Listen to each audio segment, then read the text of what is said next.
everybody. Welcome to the live stream. Welcome everyone. How you guys doing today? Today we are reacting. It's episode 12 of reacting to every single Alex O'Connor video on the internet. And today we are reacting to a video about morality. A video discussing how morality at its basis might very well be pleasure.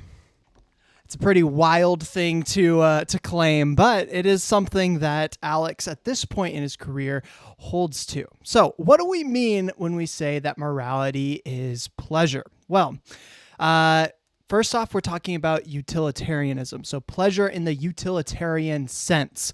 And so I want to break that down real quick before we get into the discussion and everything and all of that stuff. But let me know in the comments, are you guys familiar with utilitarianism? Are you familiar with the moral discussion? And maybe what are some of the things that you find most intriguing about morality as we dig into to some of this stuff? So utilitarianism was developed by John Stuart Mills. And basically, it is the belief that morality at its core is the pursuit of pleasure and the resistance of pain. It says here, pleasure and freedom from pain are the only things desirable as ends, and all desirable things are desirable either for the pleasure inherent in themselves or as a means to promote to the promotion of pleasure and the prevention of pain.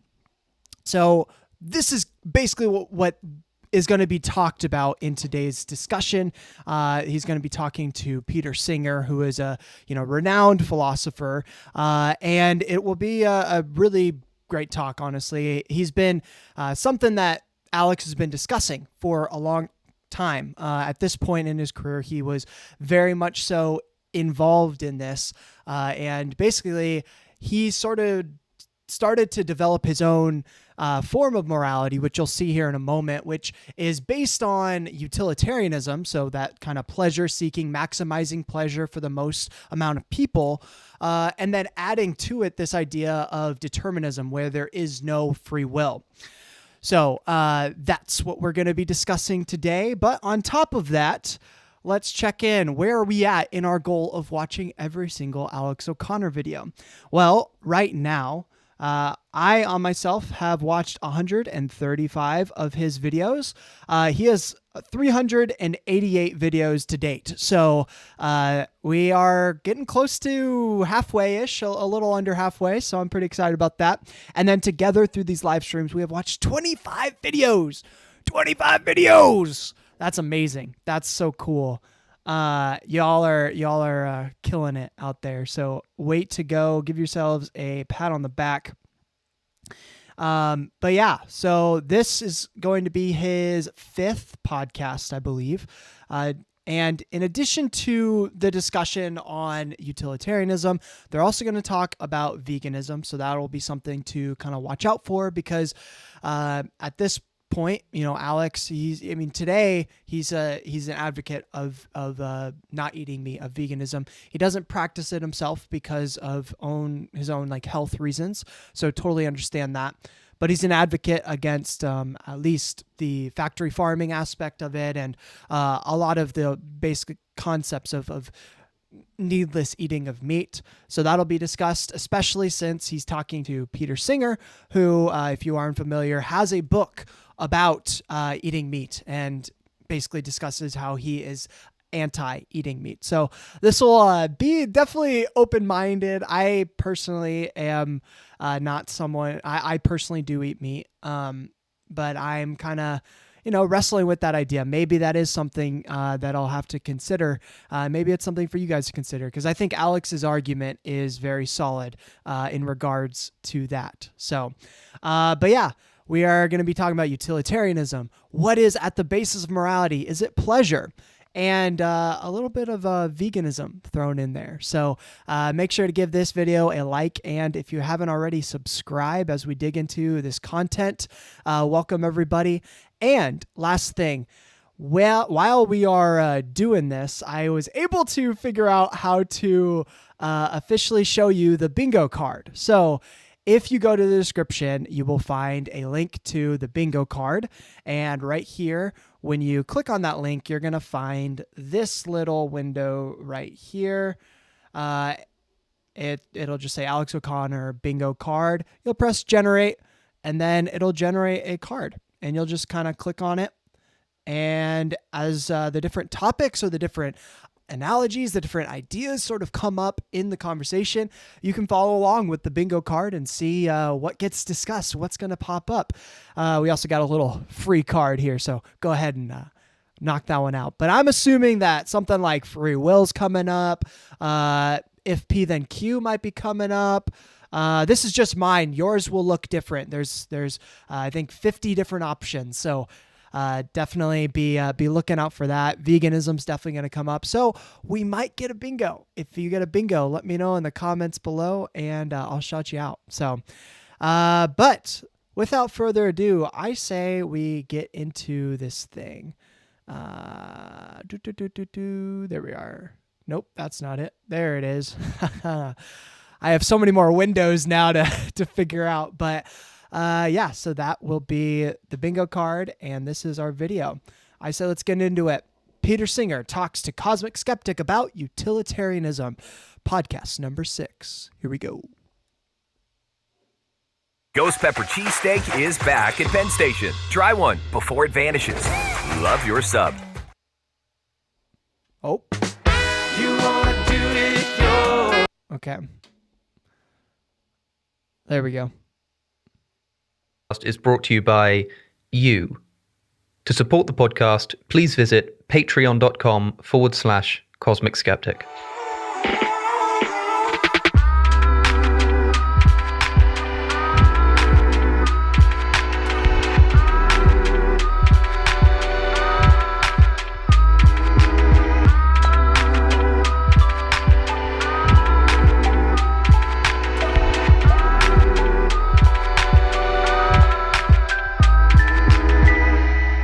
So welcome back, everybody, to the Cosmic Skeptic podcast, an opportunity to break away from the normal snappier style of videos and have more long-form conversations with interesting guests. And joining me today in the studio is Peter Singer, who has held professorships at both the University of Princeton and Melbourne and specializes in practical ethics and is well known for his books, including Practical Ethics, The Expanding Circle, The Life You Can Save, and also, probably most famously, Animal Liberation, written in 1975, which is thought by many to have kick-started the modern vegan movement and animal rights movement. So thanks for joining us today, Professor. Pleasure to be with you, Alex. It's great to have you here.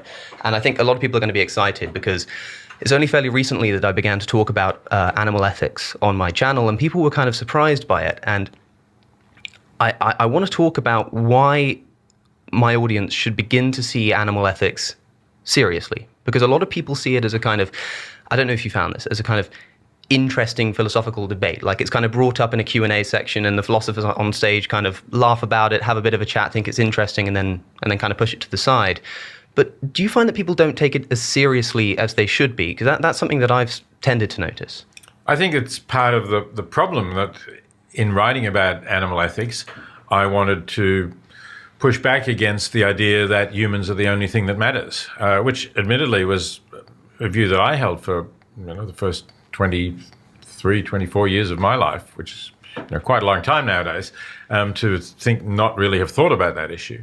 But the attitude that this can't be as important as issues about humans was around then, and it's still around, which just shows that I think the animal movement has not succeeded in getting people to see that view as a bias, as in fact speciesism, a prejudice against taking seriously the interests of beings who are not members of our species. But it's very easy to understand where that bias comes from, I think.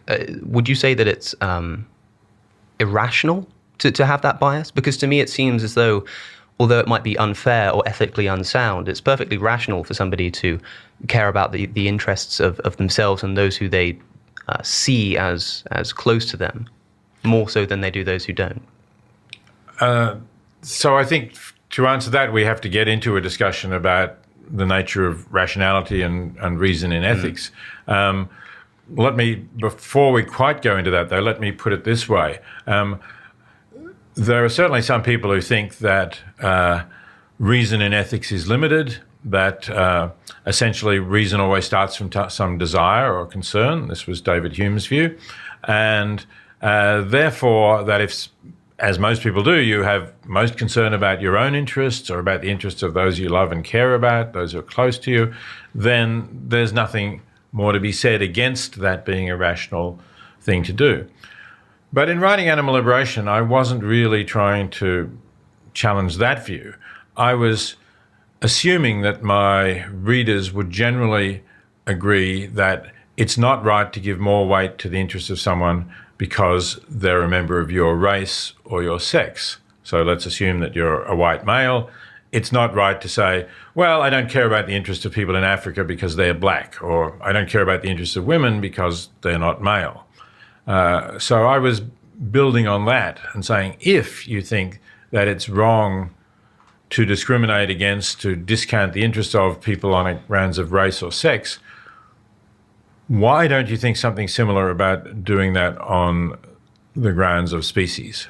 So it's kind of a matter of consistency rather than a matter of making a moral principle. Because I suppose at the time you wrote Animal Liberation, you didn't believe in an objective groundwork for ethics. And so you weren't able to say this is wrong. You were only able to say that this ethical position is inconsistent with other ethical positions that most people hold. Yes, well, I could say that it was wrong in the way that non-cognitivists can say things are wrong. But could I say that it was objectively wrong? Could I say that it was irrational? At the time I wrote Animal Liberation, no, I would not have been able to say that. But you feel like you can now? My meta-ethical position has shifted within the last decade, I would say. So relatively recently in terms of the period of time when I first wrote Animal Liberation. And it has shifted towards an objective view influenced particularly by Derek Parfit, I would say, to some extent by Tom Nagel, to taking the view that, reason isn't just limited to what we desire, that there are things that you can argue are rationally self-evident. And one of them, I think, is the idea that I find most clearly expressed in Henry Sidgwick, the 19th century utilitarian philosopher, when he says, if I take the perspective of the universe, then my interests don't really count for any more than the interests of anyone else who is capable of similar amounts of pleasure or pain or good or evil, whatever it might be. So it's essentially saying you have to put yourself in this larger perspective. Sidgwick didn't think that the universe really has a perspective, but we can in imagination take it.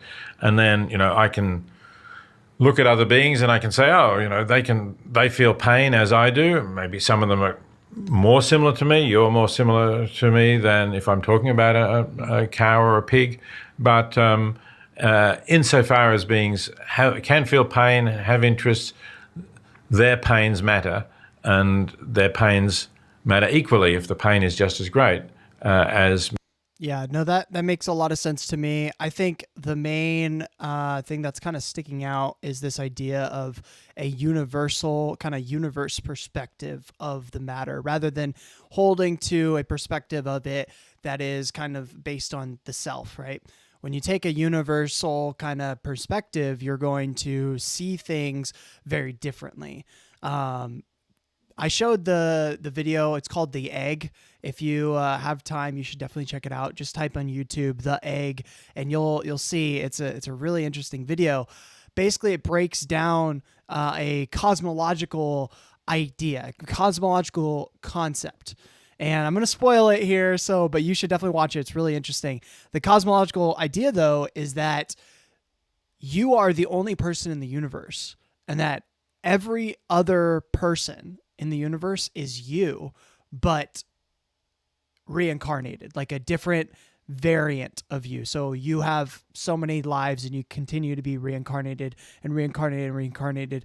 Basically, that's the idea of the egg. Do I find it plausible? I mean, I don't know. Like, what's at the base? It's just as plausible as a lot of other ideas. But what I think is really interesting is it kind of takes you out of your perspective of seeing other people as separate to you and starts to give you a perspective of seeing them as part of you. And that I find to be a very interesting idea. Alex does a lot of discussions on panpsychism. His latest conversation actually is a little bit different than panpsychism with Bernardo Kasparov. But that conversation kind of digs into a slightly different idea of basically everything being the mind, right? And so everything in a sense is conscious and is a part of the mind. And anything that you see is sort of an external expression of the mind. It's kind of a deep conversation, but all of these sort of concepts, ideas, reincarnation, could even be God, like all of that kind of religion itself takes you out of your personal perspective, your personal mindset, and gives you in a mindset that is beyond you, right? A lot of astronomers even will physicists and astrophysicists will talk about how when they view the stars, when they view space and stuff, it brings them kind of in awe and it brings them humility. It humbles them to the point of basically understanding things very differently, not from your perspective, not from your values and desires, but from the perspective of the entire universe spanning across all time to this very point. It gives you a very different perspective, and it probably leads you to a form of morality that is going to be very different from how we kind of express morality today. So when it comes to adopting different ethics, I think it is important to kind of adopt that mindset of like a universal understanding, right? If I can have empathy for someone of a different race, for someone of a different gender, the next step for Peter Singer is, can I now have empathy for a different species, for a different animal, right? So that's kind of where we have to step out of our perspective, of our kind of understanding of how the universe works, and think of it from the perspective of others. And if you value not to feel pain, not for people not to suffer, right? Then what's the difference between you valuing that for humans and then you valuing that for other species? So that's kind of the beginnings of this kind of idea of veganism. Now, I think that is something most people can, if they really are honest with themselves, can get to. Most people can say that makes sense. They'll make up an excuse, and I think it's an excuse. It's just like, well, it's a different species. Well, you can say the same thing about it's a different race or it's a different blah, blah, blah, blah, blah, right? And I'd say, well, they have different, needs, right? Like pigs don't need the same thing as humans, right? Well, men and women have different needs, right? You're not going to give a man abortion rights, but you would give a woman abortion rights. And so you can give them different rights and sort of help them where they are needed, but without needing to give them things that they don't actually need, right? And so that's kind of where you would draw the line with animals. What are different things that pigs need? Maybe they need to be around their families. Maybe they don't need to be caged up. A lot of those kind of things, attacking sort of the factory farming concept. So they'll get into a lot of this, but I think it is kind of important to start thinking and, the walls, the kind of perspective that you'll have where it's like, okay, I think this is kind of funny or ridiculous. This is kind of silly. If you can set that aside for a second and actually listen, I think you'll find it pretty convincing, because I sure do. And I'm not a vegan. I'm not vegetarian. I find it convincing. And honestly, it's something that I'm currently questioning. Maybe I need to change my lifestyle. So if that's you, I'm here with you. So yeah, let's get back into the video. mine or yours. Yeah, that's a point to press, because you're right that, so I'm more similar to you than a cow, but I'm also more similar to you than a woman is. But the point that you press is that it's not about denying differences. It's about saying that that those differences don't hold any moral weight. And you've said before, quite rightfully, that in suffering and in the ability to feel pain and have preferences, animals are our equals. But I imagine you faced quite a bit of backlash from that, from people saying in response, how can you possibly say that we are of equal consideration to animals? The reason we created these initial robots was to solve a pretty basic problem. And I think they kind of get mixed up. People think that by suggesting that there should be an equal consideration, it means kind of equal treatment, but that's not really the case. No, that's not the case. And the way I put the principle of equal consideration is equal consideration for similar interests. So I don't claim that the interests of your interests or my interests are necessarily similar to those of the cow or the pig. In fact, obviously, they're not. And the same goes for your listeners or viewers. They have an interest in abstract philosophical discussion. No cow or pig is capable of understanding that, and therefore does not have an interest in that. So I gotta add abstract to the bingo list, but I'm gonna check off some stuff. So if you have this on your bingo card, you can check it off. So they talked about, obviously, veganism, and then I think that's all I got here. But if they check something else out on yours, go ahead and do that. I'm gonna continue the video, but I believe that should be it.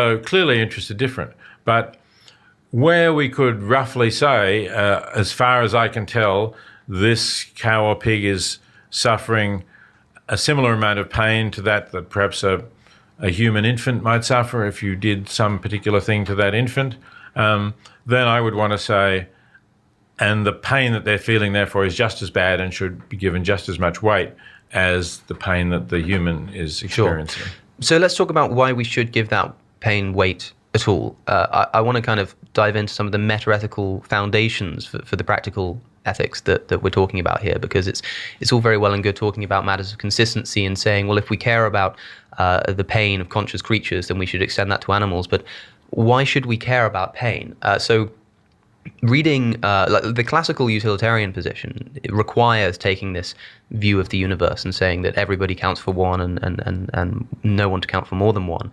But the rationale for it, the sanction, seems to be, as Mill said, the only thing that we can really use as evidence to suggest that something should be desirable is that we desire it. And the only thing we really desire is our own pleasure. We don't have that same kind of desire for someone else's pleasure, except as a contingency for the pleasure that we'll derive from knowing that they're doing well. So do you think that the care that we should have for other people's pleasures and pains is just intrinsic, that we should just care about them, or that we should care about them in the sense that they will affect our own pleasures and pains? My view is the former. And I don't think Mill's argument about from desiring to desirable is a good argument. And if you want to look at a better philosophical version of utilitarianism, go to Henry Sidgwick rather than to Mill's utilitarianism. I mean, I think, I'm not putting Mill down. He's a great philosopher, and I think his On Liberty is an excellent book that still should speak to us today. But his utilitarianism was a pretty hastily written essay for a magazine, whereas Sidgwick's Methods of Ethics was something he revised. The edition we read is the 7th. He was a careful academic, and he wrote much more carefully. So Sidgwick's view was that when we reflect on things that are intrinsically good, we can we can see that pleasure is something that is intrinsically good, that pain is something that is intrinsically bad. For Sidgwick, this is self-evident in the sense that when you reflect on it, that you don't need to have further steps. You think about the nature of pleasure, you think about the nature of pain, you may well think about, of course, your own experiences of it, and you can see that pleasure is good, that pain is bad, and in fact, on Sidgwick's view, desirable consciousness is the only thing that is good. So nothing outside consciousness is good, nothing outside consciousness is bad. Undesirable consciousness, the kind of consciousness that we would try to avoid, minimize, get out of, is something that's bad. And just thinking about the nature of that is enough to see that that is good. So that's interesting because, I haven't read Sidgwick at all, but I think one thing that kind of sticks out to me in this conversation is generally the idea that pleasure is sort of intuitive, right? And pain is very intuitive too. Like when you say touch a stove, this is an example that Sam Harris gives a lot. When you touch a stove, it is immediately going to signal things in your brain that this is painful, this hurts, and you're going to remove your hand, right? So that to me signifies that, this is very intuitive. Why do we need to reflect upon pleasure to understand or desire that which is desirable in order to understand that it's desirable? I feel like that should be self-evident. Maybe I'm misunderstanding him here, but that's kind of my question. If you're familiar with Sidgwick at all, let me know in the comments below. But yeah, we'll see what he says. He does go through various moves to consider other candidates, like virtue, for example, but he argues that they are instrumentally good rather than intrinsically good. Yeah, but I mean, surely what we're talking about there when we recognize just that something is good, and that's just a matter of our kind of faculties working at their base level, that something just appears to be good, and so we can trust that faculty. Surely what we're really talking about is something being good for us. Like the reason we think pleasure is good is because our experience of pleasure is a good thing. I think that's not quite the same thing as saying that somebody else's pleasure is a good thing, or saying that pleasure in general is a good thing. I mean, I haven't had experience of pleasure in general, and I haven't had experience of someone else's pleasure, and so I don't think I can say in the same way, oh yeah, I think that's pleasure, that's good, just as a matter of my faculties working at their base reasoning. I think the only thing I can really apply that to is my own experience, which would imply that the only thing I can say that is good is my own pleasure. Writing a book is hard. Knowing if it's good, That's pretty interesting. I kind of want to push that a little bit further. Like, what if we thought about it in the sense of like beyond just the self, like there's also the unconscious self, which in a sense is never really unconscious. It's just the self that you are consciously aware of is sometimes unconscious of things and sometimes conscious of things. So theoretically, there could be a conscious experience of you from the past, right? That you are not currently reflecting on. But then when you have a memory and you reflect upon it again, you're going to have either a sense of pleasure, maybe you're going to have a sense of pain, or a sense of depression, or whatever is attached to that memory. You're going to feel that, right? And it's going to be either pleasurable, good, or it's going to be painful, bad. And sometimes that can change too. So I guess what I'm trying to get at is there's this sense in which we can tap into, we can only tap into our own pleasure. But I think it's even more precise than that. It's more that we can only tap into our own pleasure at the current moment. We can't tap into the pleasure or pain at any other moment unless we reflect upon that. And only in reflecting upon it, that action, is there an assignment of good or bad in the present. And yet, even though it's a past action, we are only experiencing it in the present, and that's how we feel about that memory. That's why, emotions and how we feel and think about things that happened in the past or things that will be happening can change over time. So that, to me, I think it's probably a little bit more precise than that. And I wonder if something like panpsychism is true. Is there a sense in which there's a part of who you are? There's a part of you currently, like your big toe or your lungs, that are experiencing pleasure or pain in some sense and are not able to send you the signals for you to be consciously aware of it. And yet they are still feeling it. And so there's a sense in which you are disassociated with your very own self. It gets a little bit off topic there, but this is kind of what's kind of flying through my brain right now. I think it's a very interesting kind of concept there. So yeah, I don't know. What are your guys' thoughts on this? George, who is to say we are tapping in? I would say tapping in invokes we have a choice in the matter. Memory or present it continues to be a feeling. Felt in the present would be my initial thought on that. Yeah, I think I agree with you actually. Who is to say we are tapping in?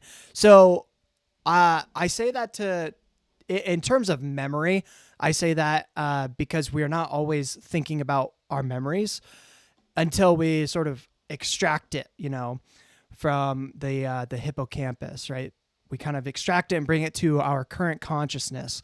And so it's sort of tapping in, maybe is not the best wording, but it's sort of this awareness of a past memory or past experience, tapping into that in the present moment, and then attaching some sort of desire or pain to that is kind of what I meant. But maybe you disagree. I'd be interesting to hear what you have to say on that. But I'll continue the video and we can discuss further. Oh, there we go.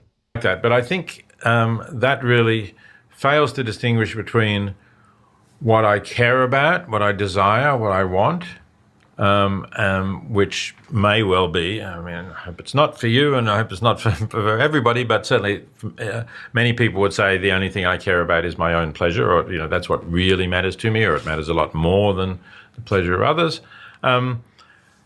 But that's different from saying this is what I can recognize as something that is intrinsically good. And in that, yes, you are limited to directly experiencing your own pleasure. But we have good evidence that other... I see. Okay. So that's probably where Sedgwick is getting the idea of you have to reflect upon it. Because yes, you have this intuitive oh, I feel this sort of pain or I feel this sort of pleasure attached to this experience. So I have that feeling that is intuitive. That's just immediate. I know it, that it's good or bad. But the actual understanding of whether sort of this is going to be overall good, so good in the long run or good or bad in the long run, right? You binge eating, right, is probably a good example. In the moment, it probably feels good, but afterward, it's going to feel really bad and you're going to hate that, right? And it's going to cause a lot of hurt for you. So it's only in the reflection that you can actually designate it with a good or bad. Overall, it's about pleasure still, right? Because it's just the pain that results from a limited amount of pleasure is just a greater pain. So basically, it's still about pleasure, but it's a reflection process that you have to do in order to designate, okay, what's going to be pleasurable in the long run versus painful in the long run. So I think that's probably what he means then. Yeah. Beings experience pleasure, evidence from their similar behavior to ours, also now anatomical and physiological evidence based on their nervous systems. So really what you're experiencing is pleasure as experienced by a conscious being relevantly like you. And I think when you think about that, you do judge the pleasure to be good. You don't judge my pleasure to be good. Right. Consciousness was just mentioned, so I know that's on the bingo list. So if you have that, go ahead and check it out. Check it off on your bingo list. You judge the pleasure to be good, and then because you judge it to be good, you want it for yourself. But as a matter of a rational exercise, you can say, oh, well, I recognize this pleasure that I'm experiencing to be good, and as far as I know, the pleasure that someone else is experiencing is similar, so I recognize that that's good too. It's then a further question as to whether I will care about it, whether I will do something about it, what kind of priority your pleasure will be.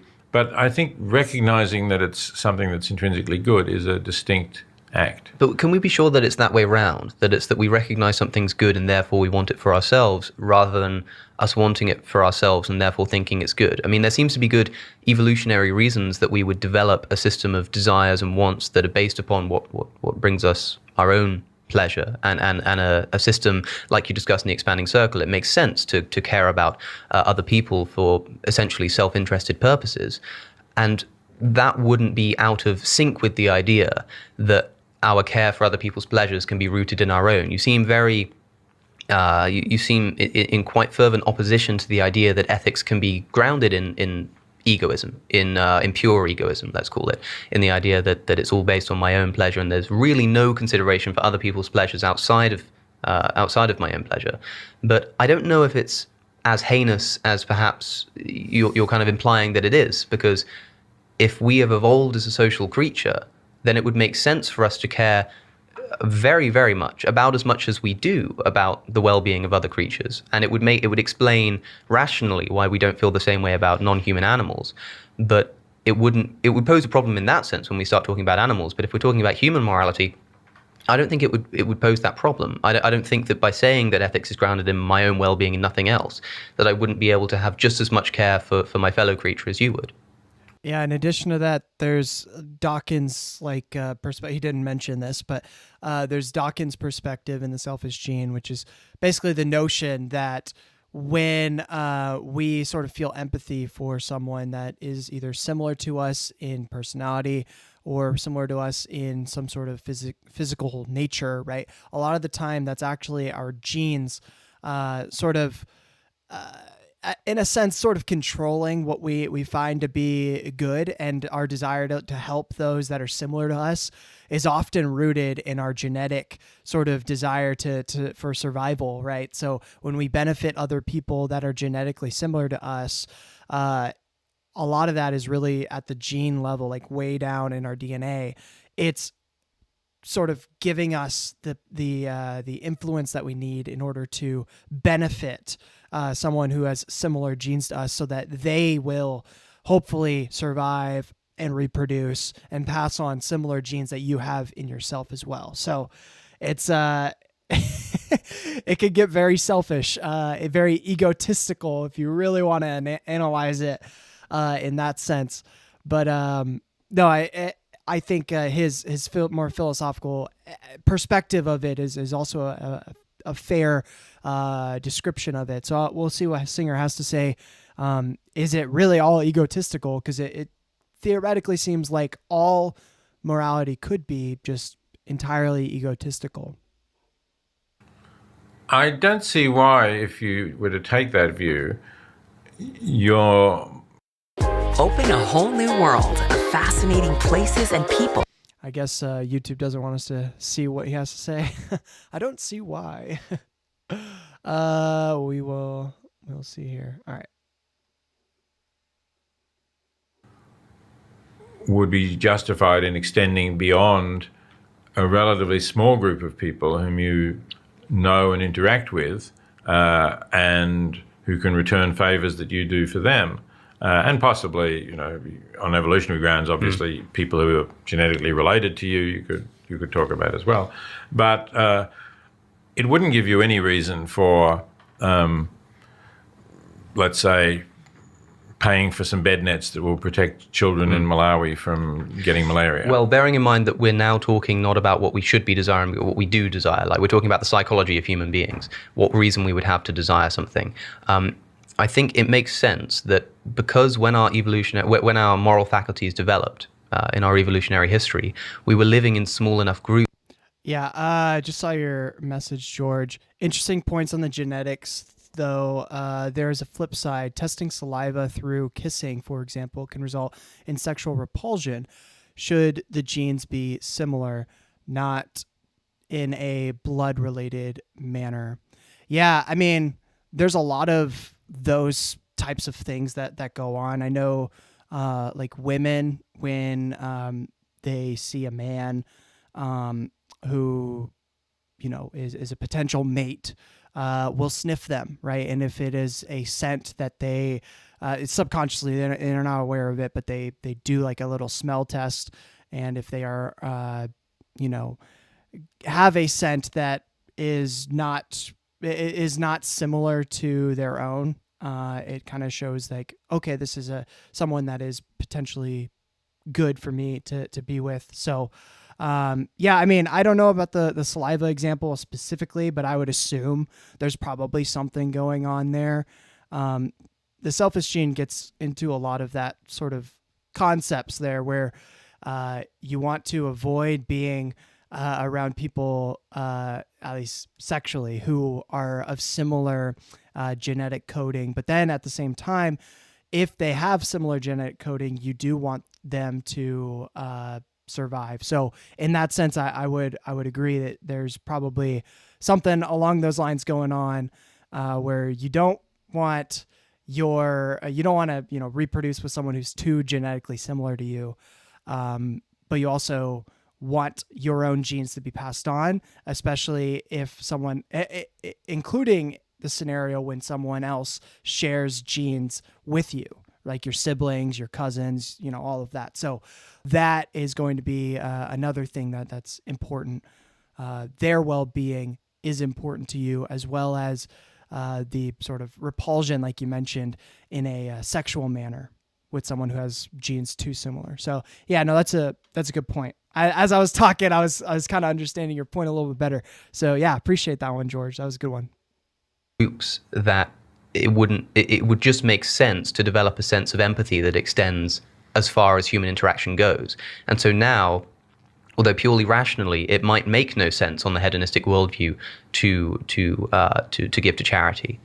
The fact that I have this capacity for empathy, and the fact that when I see a human being, regardless of where they are on the planet, I can't help but feel that empathy, means that by donating that money or helping that person, I'm appeasing my own faculty for pleasure, even if that's totally irrational. I do think there is a good evolutionary explanation, if not a moral reason, but a good motive.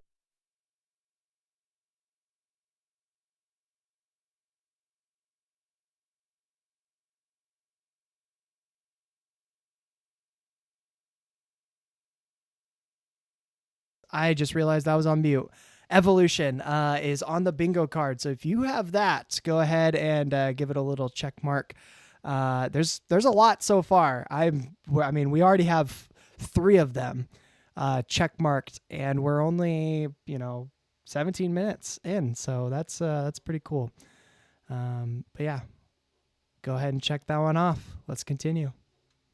Motive, a reason why I would have that desire, even if I only care about my pleasure, to care about that person, because as a social creature, I can't help but feel that empathy. And the only way to appease my pain there, the only way to remove that pain of empathy for someone else being harmed, is to help them. Well, I thought we were talking about what we have reasons for doing rather than about the psychology of human desire, because I think they're different things. I think we may well have reasons for doing things that we have no desire for doing. That's unfortunate, but I think that's the way the world is. We certainly have evolved, and our evolutionary history has given us a set of desires, as you said, may have given us empathy and concern for others, primarily focused on those who we're close to. Possibly can be extended outwards. We can talk about how much and so on. That's a question. But we're also beings, and again, this is a capacity that's evolved, who are capable of reasoning. And on my view, and I defend this in the expanding circle, our capacity for reason can take us to places that are not necessarily serving the evolutionary function of enhancing our survival and reproductive capacities. Think about it in terms of mathematics, right? So we have a capacity for mathematics. Why do we have a capacity for mathematics? Well, it was useful, no doubt, in various situations. It's giving Thanksgiving all month long.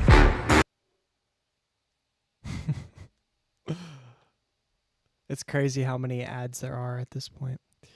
I feel like when I did his earlier videos, there was like very little ads, and now there's like ads like all the time. It's insane.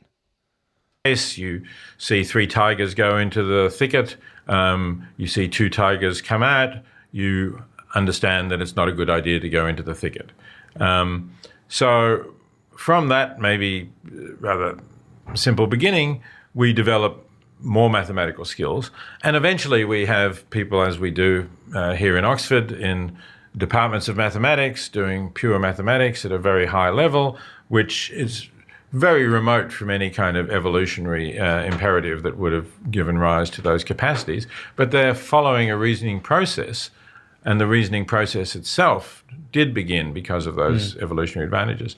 Now, I think that it's possible that something similar has happened with ethics. Yes. That is, we've developed a capacity to reason, and that capacity isn't just limited to the things that have an evolutionary advantage for us, but it enables us to see that we are on this planet with other creatures, that these other creatures, although they're complete strangers to us, although they have no possibility that they'll ever be able to reciprocate any favours we do to them, nevertheless, they're like us, they suffer like us, and reason enables us to see that if my pain is a bad thing for me, then their pain is a bad thing for them, and that leads me to see that it's a bad thing, full stop. But it's that if that's the important point, because I think most people would be able to agree with you and get on board with the practical point that if my pain is bad, if your pain is bad, then a non-human animal's pain is bad, let's say. But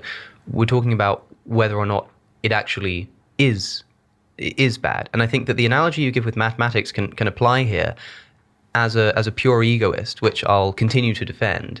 I think that I can say that evolutionarily, I can explain the development of my moral faculties through the hedonistic principle, either by spreading my genes or through kind of reciprocal altruism.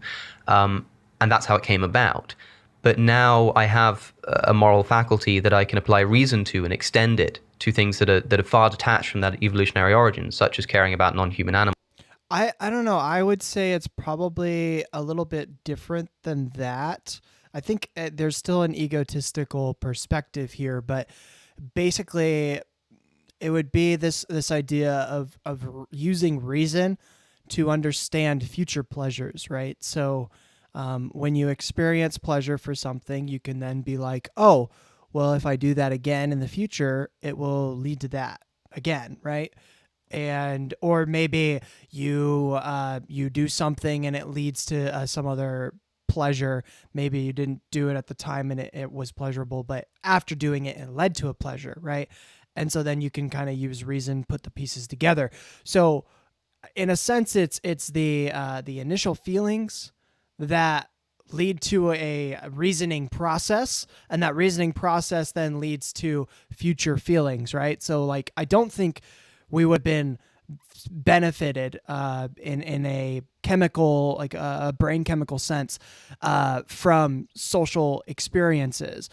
But after we decided to become social as a species, it was probably a species, prior to us, but whenever it started, right, when we decided to be social as a species, that led to desirable ends. But it might not have been like me communing with other people and being social was desirable in and of itself. That aspect of it sort of evolved over time. After doing it enough, your body started to give you like, hey, this is actually really good for your survival. I'm going to give you sort of a chemical booster to give you more motivation to do this, right? To come together as a society. So I don't know. That's kind of my thought is it's probably a bit of both. It's probably pleasure experienced, reasoning process after the pleasure, and then after the reasoning process, you decide to do it anyway. And then over time, it leads to an actual experience of pleasure from doing said thing. So that very well could be the basis of it. That's kind of how I'm thinking of it. So in that sense, it would be reason prior to pleasure. I don't know. It's almost like a chicken and the egg, like which one came first experience. But I would say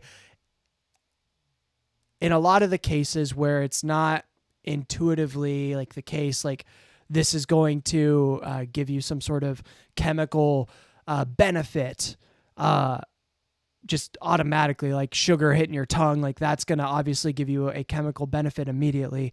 Something along the lines like fellowship with other people, that does bring about a chemical benefit, but it probably didn't originally.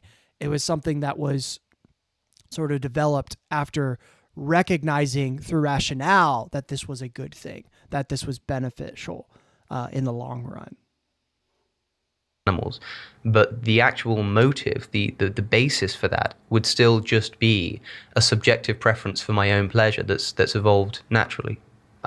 So yeah, and under what I just said, that would still be an egotistical perspective, but it would be slightly different from what Alex was saying here. I think that can offer a way to compel people to act morally and act in accordance with the moral principles that we're talking about, without having to say that you have to accept a metaphysical claim that morality exists and morality can be talked about in terms of truth claims. Ghost pepper cheesesteak is back at Sorry, I saw your comment. There we go. If you're thinking chicken and an egg for this issue, just ask which one cannot start without the other. You will realize the feeling comes first. I would probably, well, I don't know.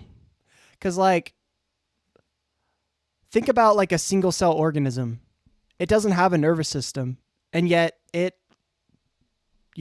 reproduces not with another organism, but through an asexual, I'm blanking on the word right now. But, so there isn't a pleasure attached to that sort of experience, and yet it does the action of kind of splitting, right? And so I don't know. I feel like the action might occur first, but usually we are driven toward pleasure. So maybe it's more that we are driven toward the survival and toward the reproduction, right? Because that's what brings us survival, and the ones that survive are the ones that desire that. And so once that desire sort of becomes developed, that becomes the basis of pretty much everything. I don't know. I'm personally leaning on the fact that it's probably just something that was done, maybe sort of intuitively, and then over time. You are assuming feelings cannot surface without a gentle, deciding reason. I believe it can. Therefore, it can come first. Okay. You're assuming feelings cannot surface without a gentle, deciding reason. Yeah, I mean, I wouldn't even say that. I guess reason's probably not the best word. Because there's so many things that animals do, that humans even do intuitively. Like as soon as we are born, we just do it immediately. And we don't have to be taught to do it. We just do it, right? Like babies, when a human baby is born, it cries immediately. And that's in order for it to get the first breath of life, right? I don't think a pleasure is really driving that. I think it's just sort of a instantaneous sort of reaction. There's no reason and there's no sort of pleasure going on there. I think it's really just sort of intuition. So I guess what I'm saying here is more like a repetition, right? Repetition of something leads to if it's successful, right? Repetition of something that's successful and in terms of evolution leads to a desire, right? And then that desire is what carries the action forward, continues the action. That's kind of more what I'm trying to get at, but maybe without a gentle deciding reason. Yeah, I mean, maybe the pleasure did come first. I don't know.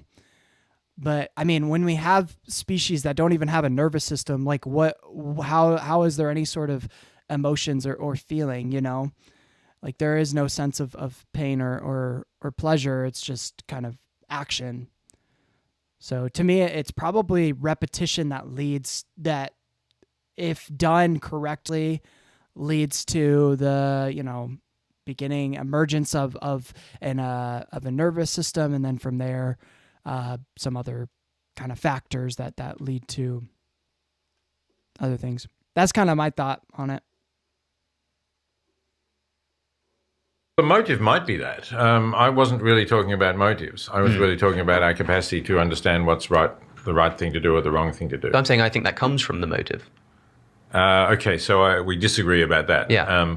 I think that it's possible that some people get to it through looking at that motive in the way that you've described. I'm not going to say that that's impossible, but I would want to claim that even if you were somewhat shortchanged in that empathy department, if you are capable of reasoning, you would be able to get to this through the rational pathway that I've described as well. And what would that rational pathway look like for a person who doesn't have that empathetic quality? They just don't care. We talk about moral principles being self-evident. What does it mean for something to be self-evident in the manner you're describing?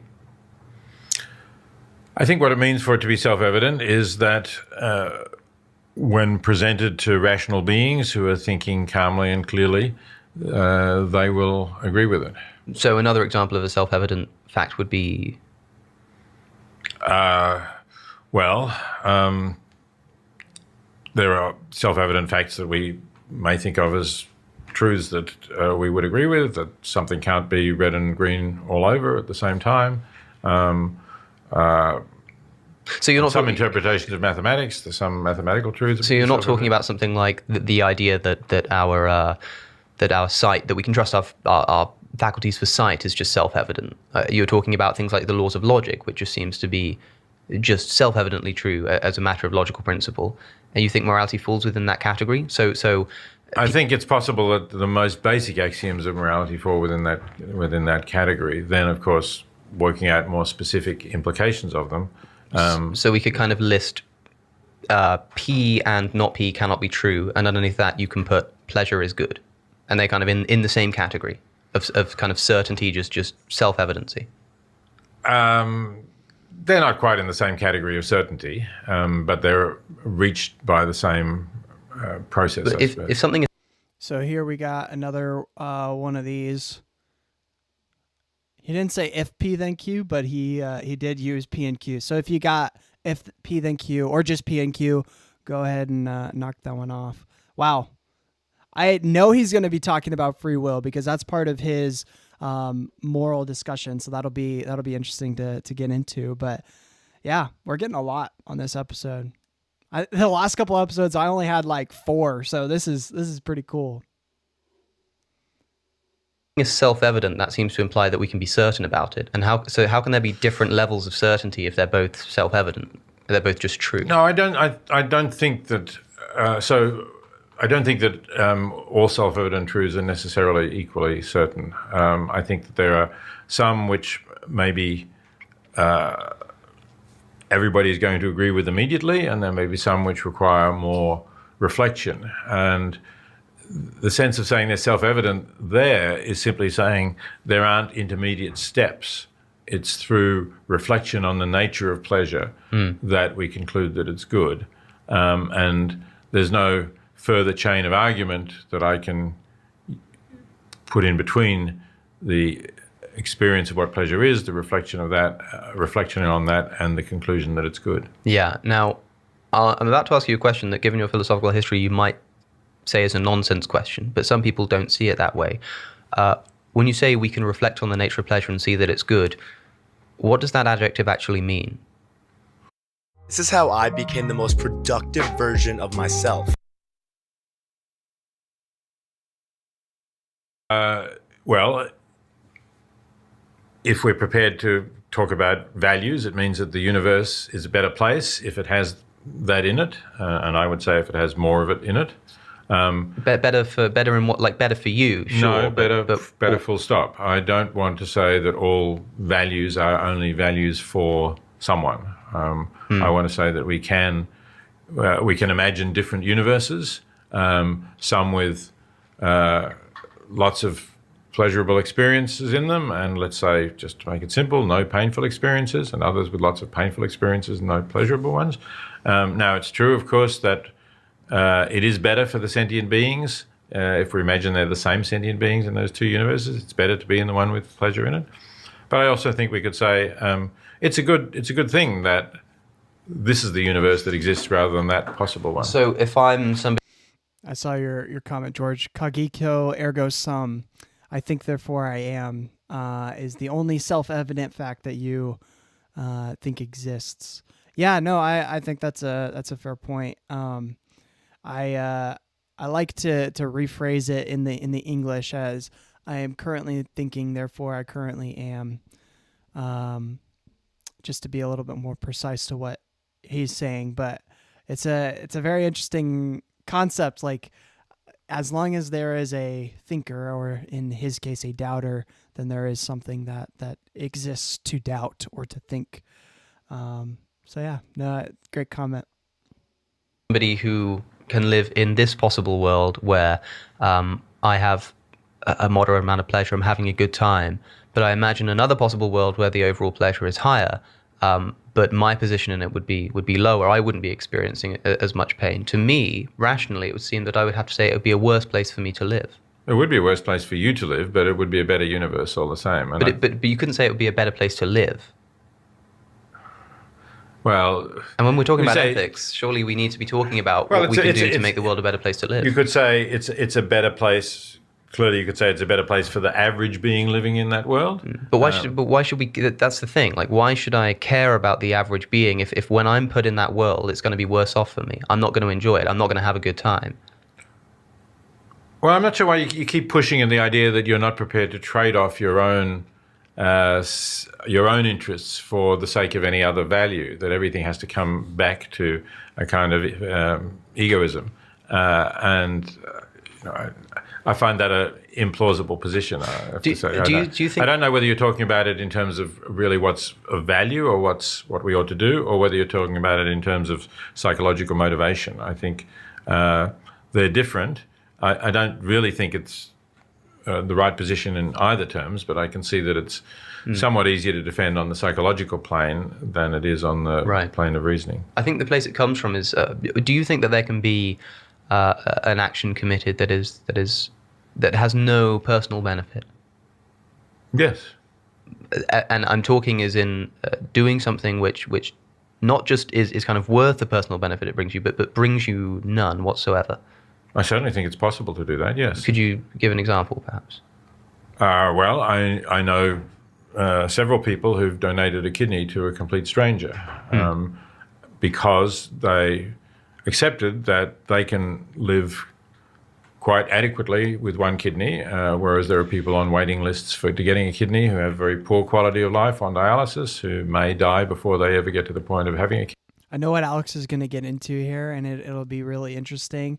But he's going to push the concept that basically the person would feel guilty, or they would feel some sense of guilt or some sense of pain or suffering due to not having given the kidney.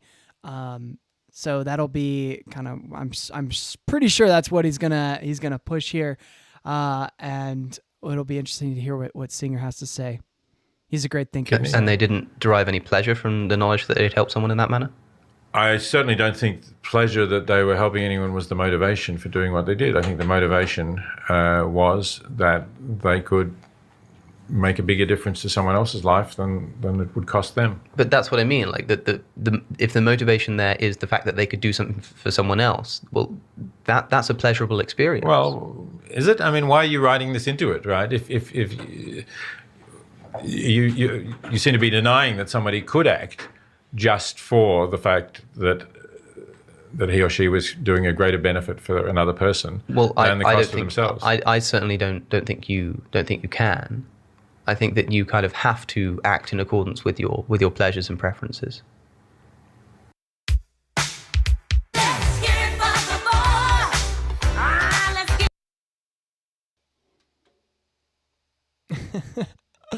That's a good commercial.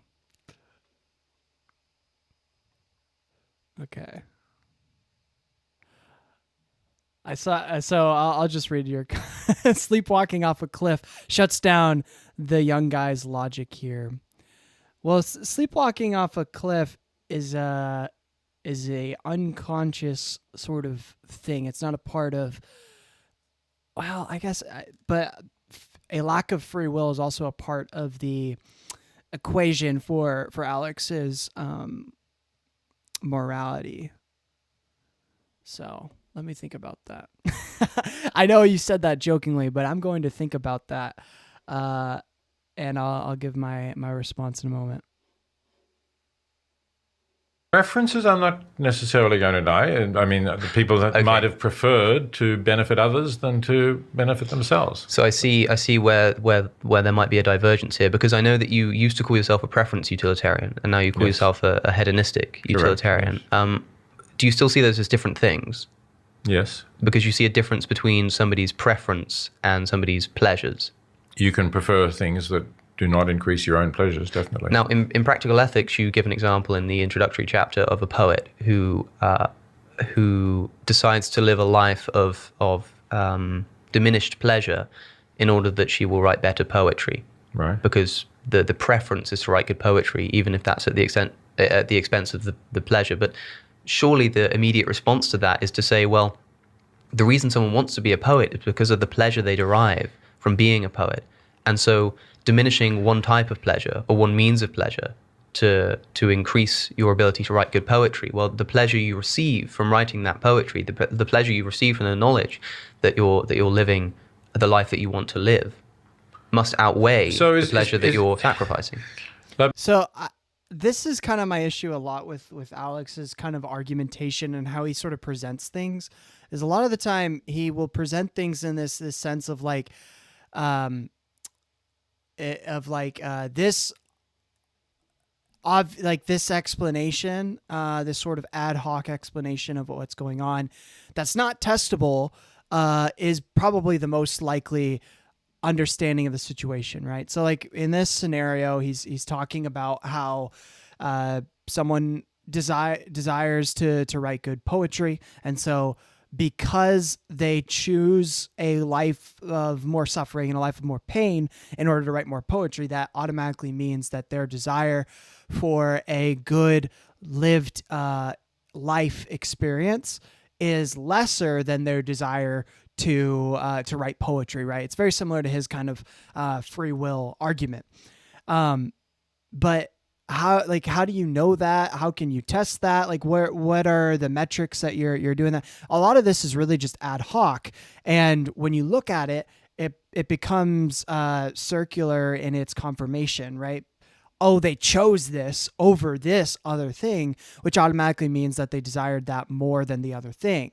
Well, how do we know that? And like, I don't know. To me, it's this kind of line of reasoning is circular, and it's just ad hoc situations that he just brings up. There's nothing wrong with bringing up situations to make a point. In philosophy, that's what you do all the time. But to me, it's circular because it's like any situation, any outcome is always going to be the result of that which is more desirable. Even though theoretically it could just be that they chose something that was less desirable to them, but they chose it anyway. So that's kind of my issue a lot with Alex. I think he kind of makes these sort of arguments. He phrases the line of thinking and the questioning in that way so that you are forced to then respond with his kind of framing of the situation rather than just recognizing that, well, it's theoretically possible that they're choosing something that's less desirable. This is coming from someone who agrees with Alex, but I just think there are limitations. There's issues with using that line of thinking. And oftentimes Alex doesn't really seem to recognize that, probably because it's beneficial for his line of argumentation. Let me ask you this. Is pleasure a state of consciousness for you? Yes. Yeah. Well, people do things that are not going to affect their states of consciousness. Mm-hmm. for example, they make disposition for their assets after they die. They're not going to be around to witness that disposition. And, that's or there may be many other ways. Derek Parfit has this example of meeting a stranger on a train, talking to that person, getting to like them, and then discovering that they are having a serious operation for a disease. And then the person gets off the train. Didn't exchange any contact details. You'll never see this person again. But Parfit says you can have a preference that the person's operation will go well. Yeah. But it'll never affect your consciousness. You'll never know whether that person's operation did go well or not. But it's already affecting your consciousness. So when you leave inheritance for people after you die, or leave requests for the way you want your body to be treated or something like that, the reason why you would do that, I mean, like in terms of the defense that you could give for the psychological hedonistic motivation, is that you derive pleasure now when being alive from the knowledge that when you are dead, other people will benefit from that. Dry turkey, never heard of it. That's interesting. You could also make the argument that, like, forward thinking, you can derive pleasure in the current moment by thinking ahead and seeing how you will be experiencing some sort of benefit or pleasure in the future. And so experience something that you maybe aren't currently desiring or finding pleasure in, but have a glimpse of pleasure in the current moment by reflecting upon what will occur as an outcome of the current action. So that, I mean, to me, that's another possible explanation of it too. You can, I accept that you can offer that explanation. I don't think it's very plausible in terms of the amount of effort that people often put into trying to arrange things for after they die. Or, another case might be trying to complete some book that they're writing before they die, where perhaps it makes life much more difficult for them, and they're not going to be around very long before they die anyway. It doesn't seem like a good trade-off. In terms of but I mean, they don't have to be right about it. That's the difference between that's like an epistemological point. They could be wrong. I mean, they could decide to do something. They could decide to make a sacrifice and get it totally wrong and actually have completely diminished their pleasure. But they could. But they thought that it was going to increase their. I saw your. So I think you see preference as something decided prior to a decision. I prefer A over B, so I would choose A. Alex sees preference as definitionally, whichever you end up choosing regardless. And I understand that. I think that's probably more likely the case. But what I'm trying to point out is that is also circular in its confirmation, right? There's no way of testing that idea. There's no way of seeing if that is actually the case or not, because, I mean, we can do brain scans, but, like, how are we going to brain scan the, dopamine and the different circuits that are triggered from a thought or an experience as compared to a thought or experience that didn't actually occur, There's no way to compare that because one happened and one didn't happen. So I guess I agree with it in the sense of, like, it makes the most sense, but theoretically I can think of a situation in which that's actually just not the case. And by putting pleasure and pain at this sort of definitionally what you decided is pleasurable or preferred over what you didn't decide. To me, I don't know if you see that, it makes a lot of issues in, like, is that actually true? Can I test this? And the answer to that is no. So it's not really scientific at all. It's at its basis, it's just purely philosophical, purely ad hoc. And I mean, I say that not saying that it's wrong. It's just untestable. We can't know if that's actually a true statement or true to reality. We just can assume that that's probably true based upon evolution and human psychology, but we can't know whether that's actually true or not. So that was kind of my main point. So I would probably agree. I'm just kind of pushing back because I think it is something that people don't really push back against. And it's like, well, I think that's a real problem. Is it testable? And if it isn't, well, then we're not conducting science. We're just thinking of theoretical ideas. Again, you could offer that explanation, but I don't really see why it's necessary to do so, and I don't find it plausible to do so. I mean, there's an anecdote about Hobbes that goes along the lines that you're talking about. You know, Hobbes was walking through London with a companion, and a beggar came and asked for money, and Hobbes reached into his pocket and gave some coins, and the companion sort of thought, aha, I've refuted you now because you're an egoist, but you've just given money to this beggar. And Hobbes said, no, I gave the money to the beggar because it made me happy to see the look of pleasure on the beggar's face. It's always possible to say that kind of thing. But, and, you know, maybe Hobbes was speaking the truth about himself, but to assume that everybody who does something like this is doing it in some way to increase their pleasure just seems to dilute the notion of what pleasure is to a point that we may not really be talking about the same thing. We're just sort of, every time someone has a preference for something, we're putting a little subscript saying, and therefore gets pleasure out of it. But I think so. When you talk about Hobbes, I think it goes deeper than just, well, I liked the smile that I got back from the beggar. I think it speaks to an important part of our human nature, that, like I say, we've evolved to care deeply about other people, and so it's not just some triviality. The pleasure that I receive from helping somebody else is not a trivial pleasure. It's one of the deepest pleasures that I can have because it's so ingrained into the fiber of my being. So that means I can see why, at first glance, it appears totally trivial. It appears like, yeah, okay, so technically you derive some pleasure from doing this good act, but that can't be the main motivation all the time. But I think it can be if we see it for what it really is, which is so much more than just that baseline pleasure. The reason we create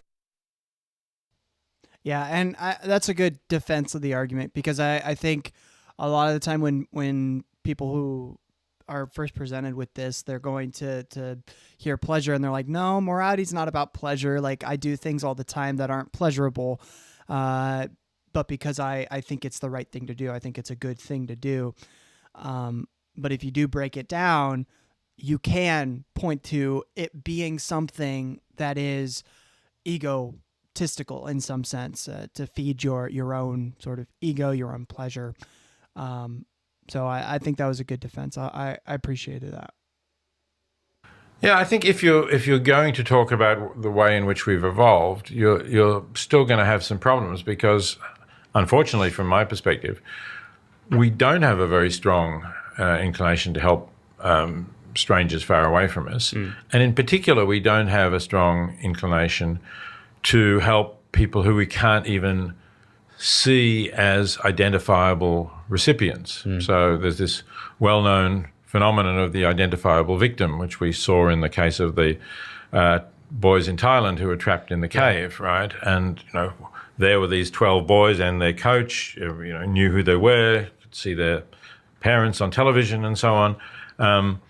And, you know, there was huge concern over those 12 or 13, including the coach, perhaps it was, people, and enormous amounts of money were offered and spent in order to rescue them. You know, and I'm happy that they were rescued. But when people are asked to do something for people that they can't identify, such as, will you donate to provide bed nets for children in regions that get malaria? And of course, you can never identify whose life your donation has saved, because you can't tell which of the children now sleeping under bed nets would have died had they not had a bed net. And that response is unfortunately much weaker. So, you know, there are lives we could save for much less than it cost to save the boys in Thailand, by donating to this and similar charities, that we're not saving. So on your view, there'd be nothing further you could say about that, because you're following the evolved preferences that we have, and they clearly point towards helping identifiable victims rather than unidentifiable victims. But that's where reason comes in. So I can explain the motivation that we would have for any kind of moral principles in general. And what I'm saying is that the reason why I think we have ethical concern for people outside of ourselves is because of these evolutionary reasons that I've just explained. From that, like with the mathematician, you can then say, and once we have these principles, let's now use reason to apply them consistently, in which case you can do what you do so well, which is to point out inconsistencies in people's thinking. If you're going to save the child drowning in the puddle, why won't you donate your money to charity that will save even more people for less of a price? Well, that's a point of reason. And somebody might be able to come to you and say, well, why should I care at all about this whole ethical framework? And the answer could be, well, here's an explanation of why you should care about the child in the puddle, and you give a psychological evolutionary motivation for it. Here's why you do, let's say. Here's why I know that if you really thought about it enough, you would care. That's not the same as saying that they should care, but I can say that I know what kind of creature you are, I know how you evolved, I have enough knowledge of your psychological state to understand that what you do care about, as a matter of fact, is that child drowning in that puddle for these reasons. And since you do care about that child, let's take the rationale for that and see if it should also apply elsewhere. And then you can draw out the practical implications of applying it consistently, if you see what I'm saying. But that doesn't diminish the meta-ethical point that it's all based upon your own pleasure.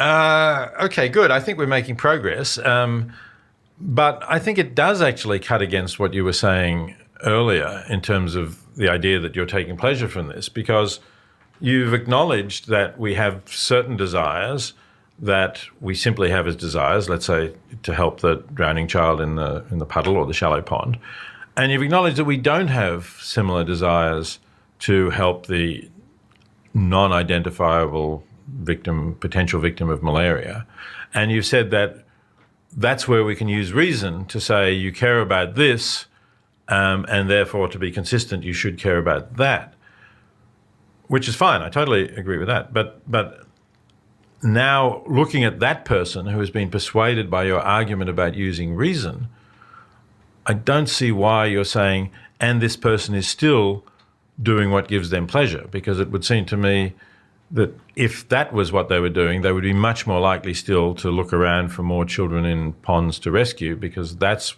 really, as you acknowledge, what gives them pleasure. The other thing is, yes, and I'm being consistent, but that's not the same thing. But don't you think people derive a pretty significant pleasure, or if you prefer to frame it differently, just say have a strong preference for having a kind of philosophical consistency? Don't you think that there is a preference within people to have consistent moral principles that they're able to live by? Yeah, I do. Yeah, I mean, I would agree with that, because there's a sense of cognitive dissonance that we can kind of see at the chemical level in the brain, that people are, experiencing negativity when they experience a cognitive dissonance. Like, my life experience is disagreeing with my belief system or my understanding of the world. And so they wrestle with that, and they have to sort of solve that in order to come to a sense of ease. So yeah, I would agree with that. I think that's a really good point. Name one thing you did against your will. It doesn't exist. Everything you do because in that moment you wanted the outcome more than the alternative. Want doesn't mean enjoy. Yeah, I mean, I would agree with that. I would agree with that, yeah, but on top of that, there's this notion of the greatest desire that you have is always what wins out, right? So that's what I'm getting at. So your comment, it was one thing you did against your will. It's not necessarily against my will, right? It's not against what I desire. There can be competing desires, right? Alex always says that the strongest desire is what will win out, though. And to me, when he makes that argument, I think what he's assuming is the conclusion proves the concept, right? But it's basically him saying you have competing desires, and the desire that you end up acting in accordance to, that's the stronger desire. And to me, I'm like, okay, how do we know that? How can we test that? So name one thing you did against your will. I would agree. Like everything I do, I have some sense of will or desire to do it if I'm making a conscious decision, right? But in terms of, is it the strongest desire, right? I think he's probably right. And I would agree that the strongest desire does play out. But what I'm pointing out is that there is an issue with this line of thinking, which is that it's untestable. We can't know that it's true. All we can do is assume that it's true. We can think that it's potentially true. So that line of thinking, I think, is going to work. It convinces people who are already deterministic or people who are already a compatibilist, right? Like myself. But it's not going to convince people who already agree with free will, right? They're going to push back, and that's the kind of thing that they're going to say. And I'll be honest, I don't have a good response to that. I'm like, well, yeah, it's a point you can make. So that's really what I'm getting at. I'm not actually disagreeing with you. I think that's probably true, but it's sort of a meta questioning of the situation. Can we know that the strongest desire always wins out? The way we test it is with logic. Name one time the main preference didn't play out. The main preference definitionally is the one which plays out. We have it defined through logic.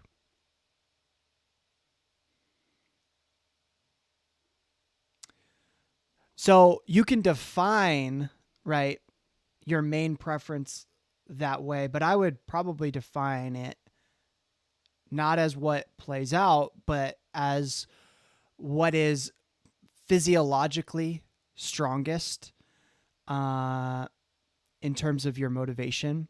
So physiologically, what are you motivated most to do, right? So for instance, say you need to clean your room, and but you see like a console, you see your Xbox, and you're like, I could play a game right now, And so you might say that whatever desire is strongest, your desire to have a clean room and peace of mind from that, versus your desire to play video games, whichever one is stronger is the one that will play out, right? What I'm saying is maybe the video games is actually a stronger physiological motivation in that moment. But you have a desire as well to be responsible and clean your room. And so even though the desire is physiologically stronger for you to play the video games, you decide anyway to clean the room. Both are within your wants, but the one that was stronger lost. It lost out in the end. And that can be through reason, it can be through a lot of things. So that's what I'm saying is you can define it that way, but I don't think it's helpful in these conversations, because if you're talking to someone who believes in free will, they're just going to say, no, it's not. It wasn't a higher desire. And then you're going to say, yes, it was. And then they're going to say, no, it's not. Yes. It's like, what are we going to say? Like, how are we going to get past that? Like, yes, it is. No, like it feels like two kids, arguing in the back of a car. But so that's where what I'm getting at. I don't think it is, I think that's the problem behind it all, is it's not really testable. I do think that, and certainly I work with that. It's there's kind of can be called cognitive dissonance, if you like, that I know that I'm think this, and that to be consistent I should do that, but I'm not doing that. And that produces, that can produce some sort of unease or discomfort. So I think perhaps the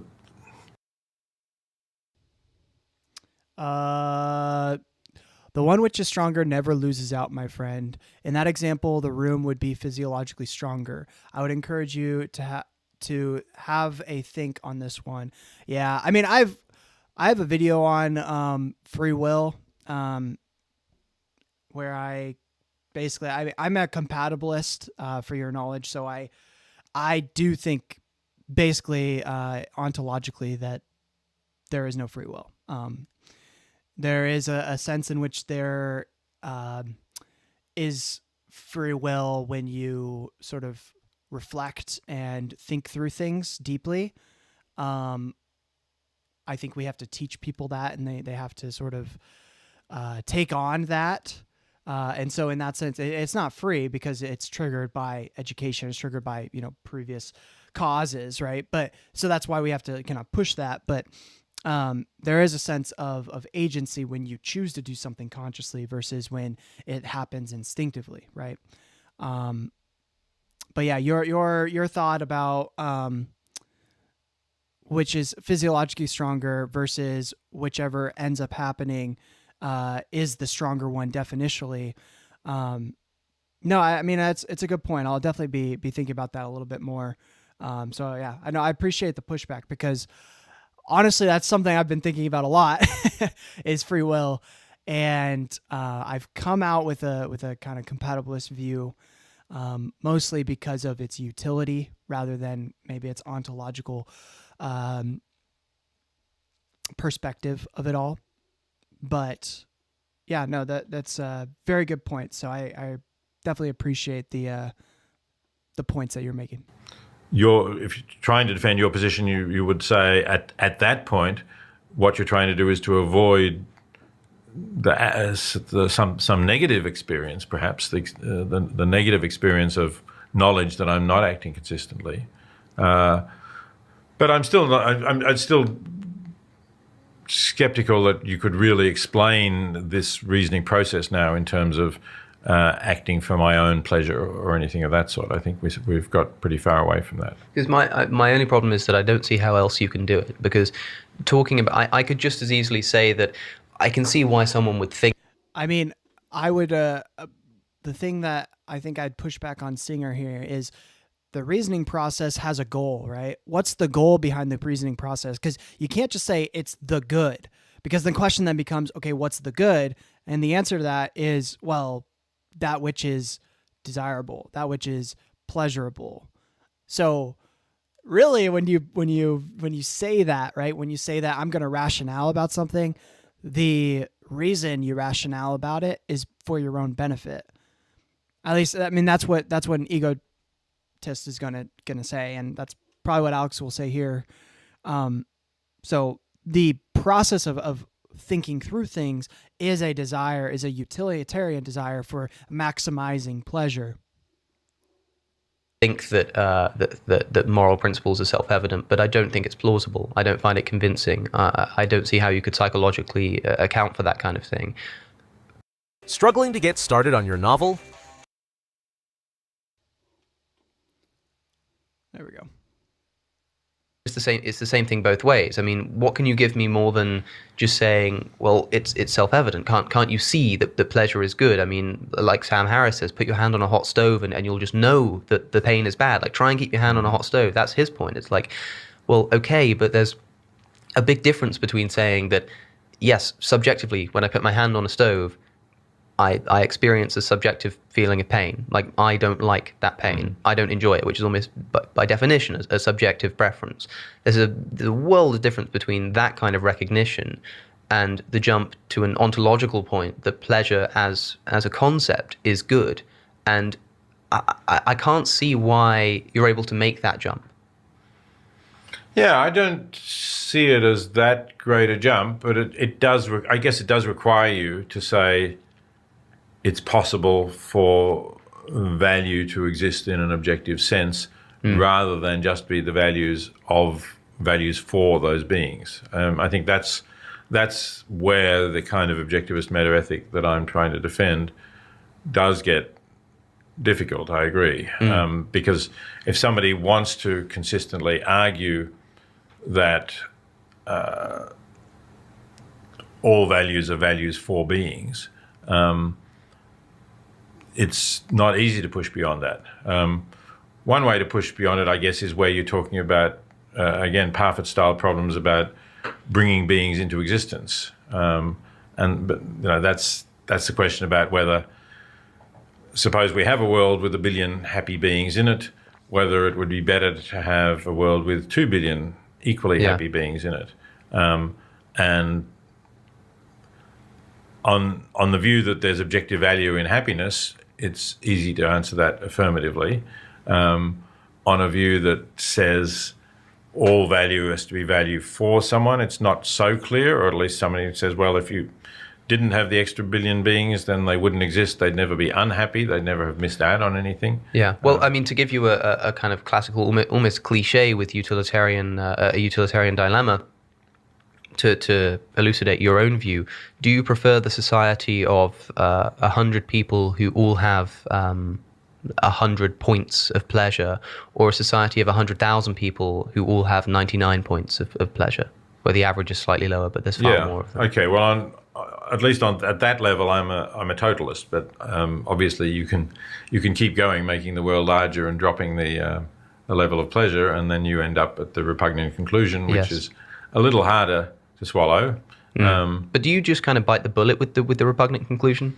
Do you just kind of say, like, if this ethical theory is sound and it leads to this thought experiment where we'd have to do something that intuitively is just totally immoral, if that's what the ethical theory requires, then we just have to accept that because this particular thought experiment is so contrived, we never have to really worry about it, and just say that if it did arise, we just have to act in accordance with it?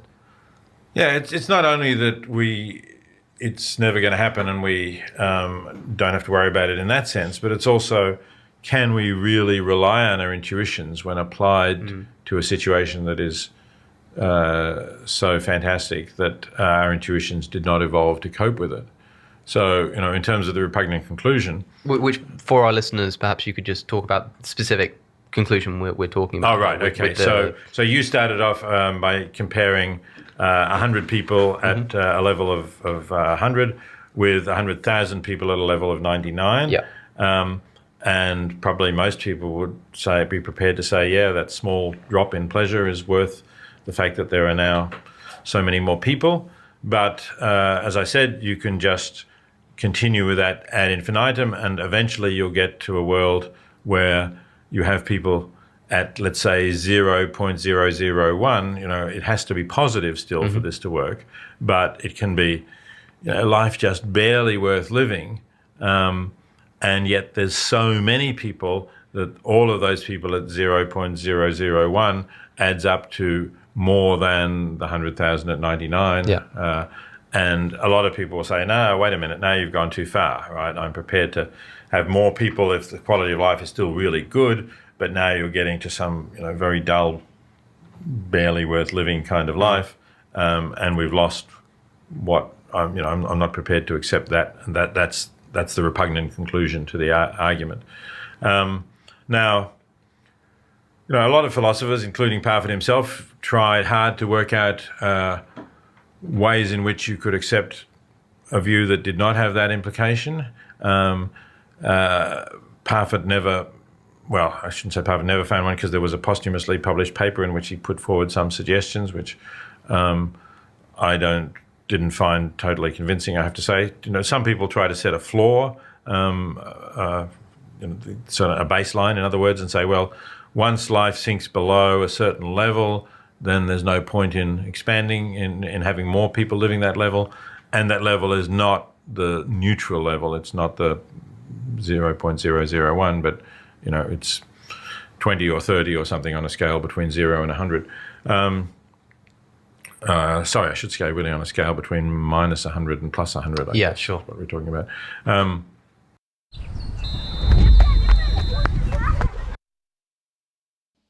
What are your guys' thoughts on that, though? Like, with that thought experiment, where would be the cutoff for you? So say we start with 100 people who can have an experience on the scale of negative 100 to 100. They can have it up to 100. And then we have 10,000 people who can only have it up to 99. If we kept going up, like say 1,000 for the 100,000, and for the 100, we went down 1, but it was still going to be 100, whereas the 1,000. So in this next scenario, it'd be 101,000 people, or we'll make it easy, 200,000 people. But now it's only 98 versus 100 people with 100, and keep going.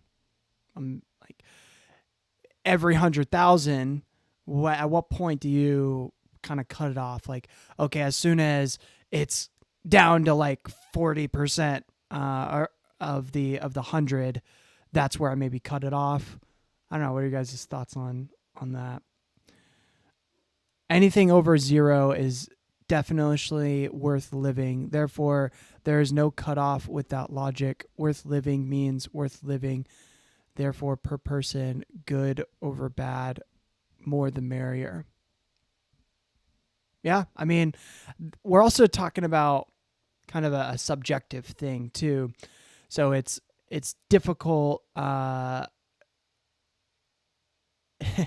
it's difficult to know exactly what it is, but as long as it's over 0%, I think it makes sense. So we have maybe like 100 people who have the potential of 100% pleasure all the time versus, say, 1 billion people with, 0.5% pleasure. You would take the 1 billion over the 100, I'm assuming.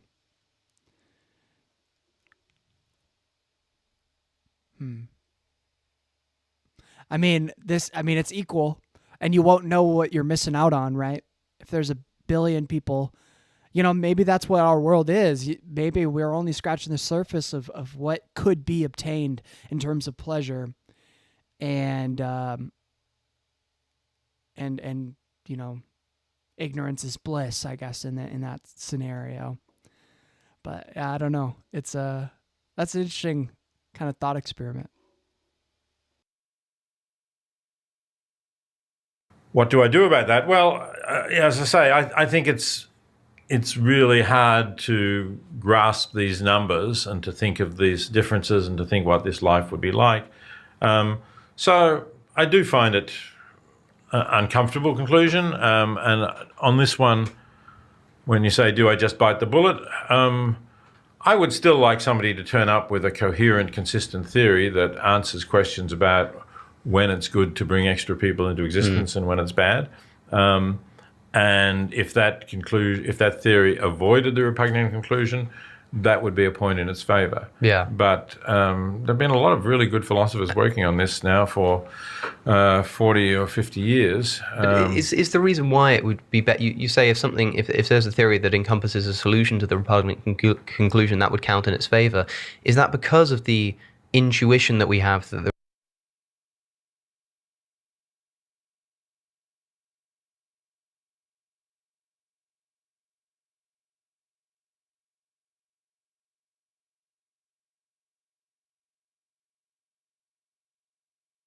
Oh, I was on mute. I just read your comment.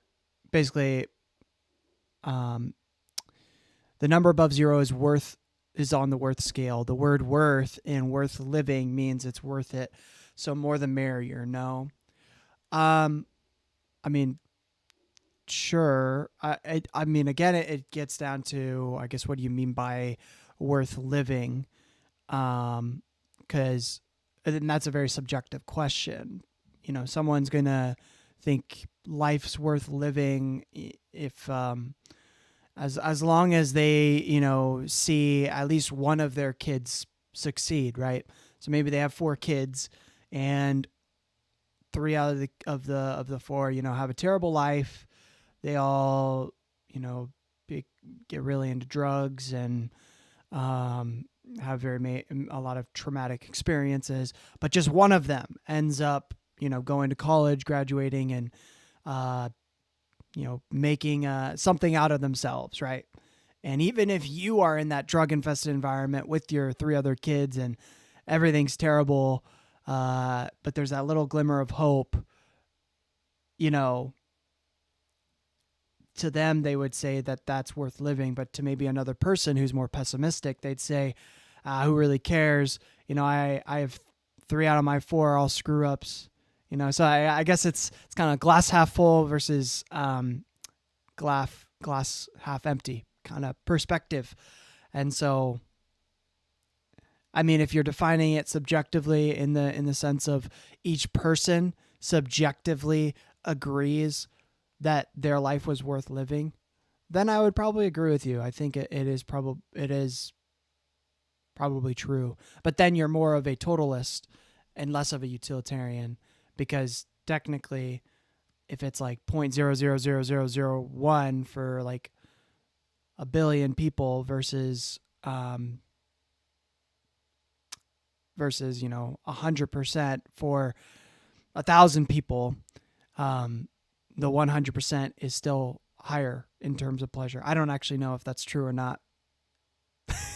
Do the math. You could do the math, but maybe we decrease the number. But basically,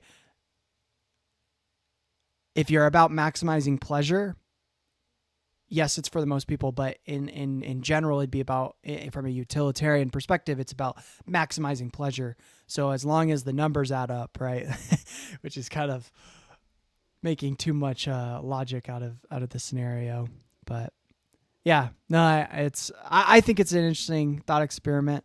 Obviously, there's no right or wrong answer, but there's interesting discussion that could be had.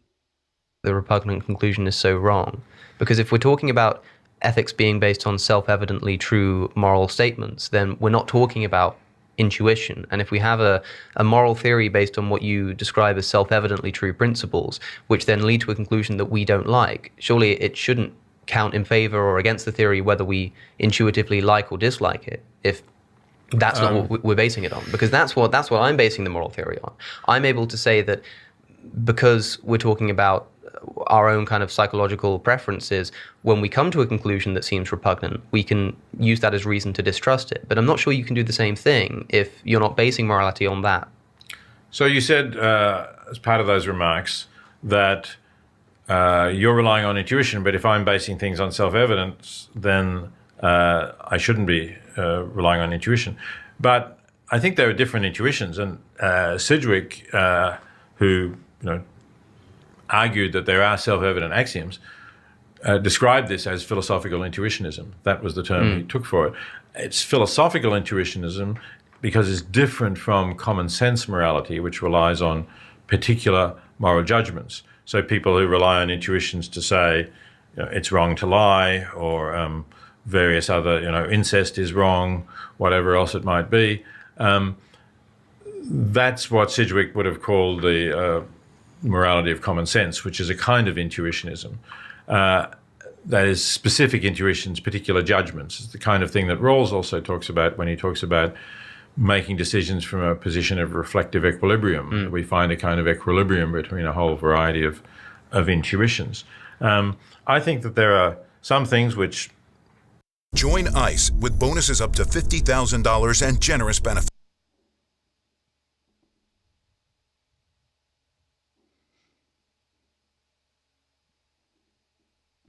There we go. Intuitions, and as I say, Sidgwick used that term, are not far away from intuitions, and as I say, Sidgwick used that term, which are things that we see as self-evident, and the ones that I think are more reliable are the more general and abstract ones. The ones that are more specific, I think often are reactions that we have because they were advantageous to us, to our ancestors, in terms of survival and reproduction. So that's why I mentioned incest as an example. I think we have an intuition that incest is wrong, and clearly that has a plausible evolutionary explanation, that you will produce more abnormalities if people who are closely genetically related have sex, because in an age of without contraception, they were then going to reproduce. But I think you can then ask whether that evolutionary explanation supports the intuition that incest is wrong or actually debunks it. And I think in that particular case, at least, it debunks it. It debunks it for modern circumstances where we do have reliable contraception and where we don't see other plausible harms. And the case for that would be adult sibling incest.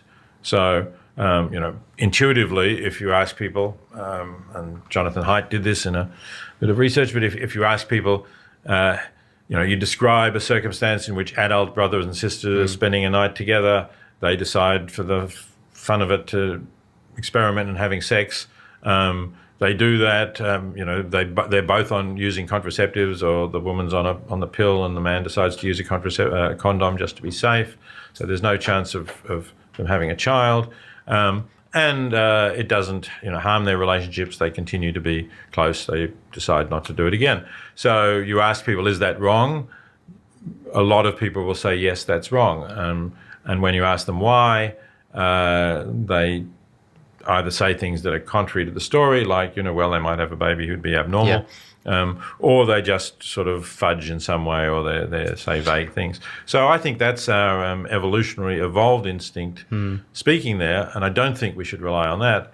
But you can't give a similar evolutionary explanation for the idea that the good of any one person in the universe is as important as the good of any other. On a tangential point there, why does the contraceptive requirement the contraceptive requirement of this moral case make a difference? Are we suggesting that it would be immoral for people for incest to take place where there's the possibility of a child because that child would be born an abnormal child? It seems to imply the idea that it's wrong to have children who are abnormal. I think Jonathan Haidt put that into the example to avoid evoking that reason for rejecting it. I think a lot of people, if you didn't, would have said, well, exactly what you said. They might have a child who would be abnormal, and that would be bad for the child. Wouldn't that be a bad reason anyway? Wouldn't the response be able to come just as the other attempted response they gave? It's very easy to say, well, that's a bad response. Shouldn't you be able to say the same thing about, well, you'd have a disabled child? Well, so what? Well, firstly, Haidt was trying to test responses to incest, and these were not philosophers. He wasn't trying to get into a philosophical discussion about those issues. He was trying to test this idea, which he calls moral dumbfounding, that we have these evolved intuitions and we can't really explain, we can't really defend them when they're applied in situations where other reasons for thinking that those acts might be wrong don't apply. Right, sure, okay. But it's a problem that comes up a lot, is sort of implied offences that come with some of the moral theories we're talking about. Something that I've heard people criticize you for instance, is the analogies that you draw between the treatment of animals today and the treatment of black people or of women in the past. And people say that isn't that drawing a kind of implicit comparison between the two?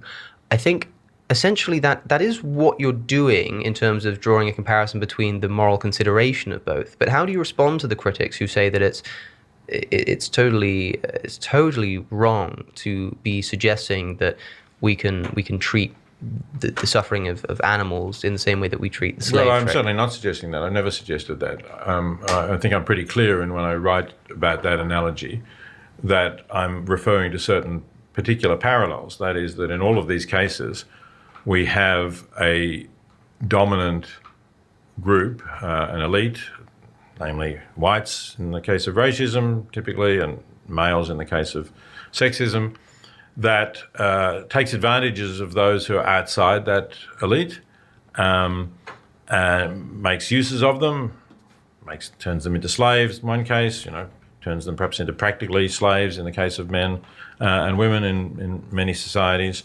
And in the case of animals, also turns them into slaves, ploughing the fields or something to ride. But of course, today the much more common and convenient use is to use them for food. And in each of those cases, not only do they do that because of the power that they have over the others, but they develop an ideology that justifies it. So racism came with a whole ideology about the superiority of whites, and in some cases supported by appeals to religion, to verses in the Bible. Similarly with the case of men and women, and identically in the case of humans and animals. People justify this by saying, yes, and it says in Genesis that God has given man dominion over the animals, so that's why we're entitled to do this. So that's the parallel that I've been trying to draw. I've never said that human sufferings are no different from animal sufferings. I've never said that the differences between humans and animals are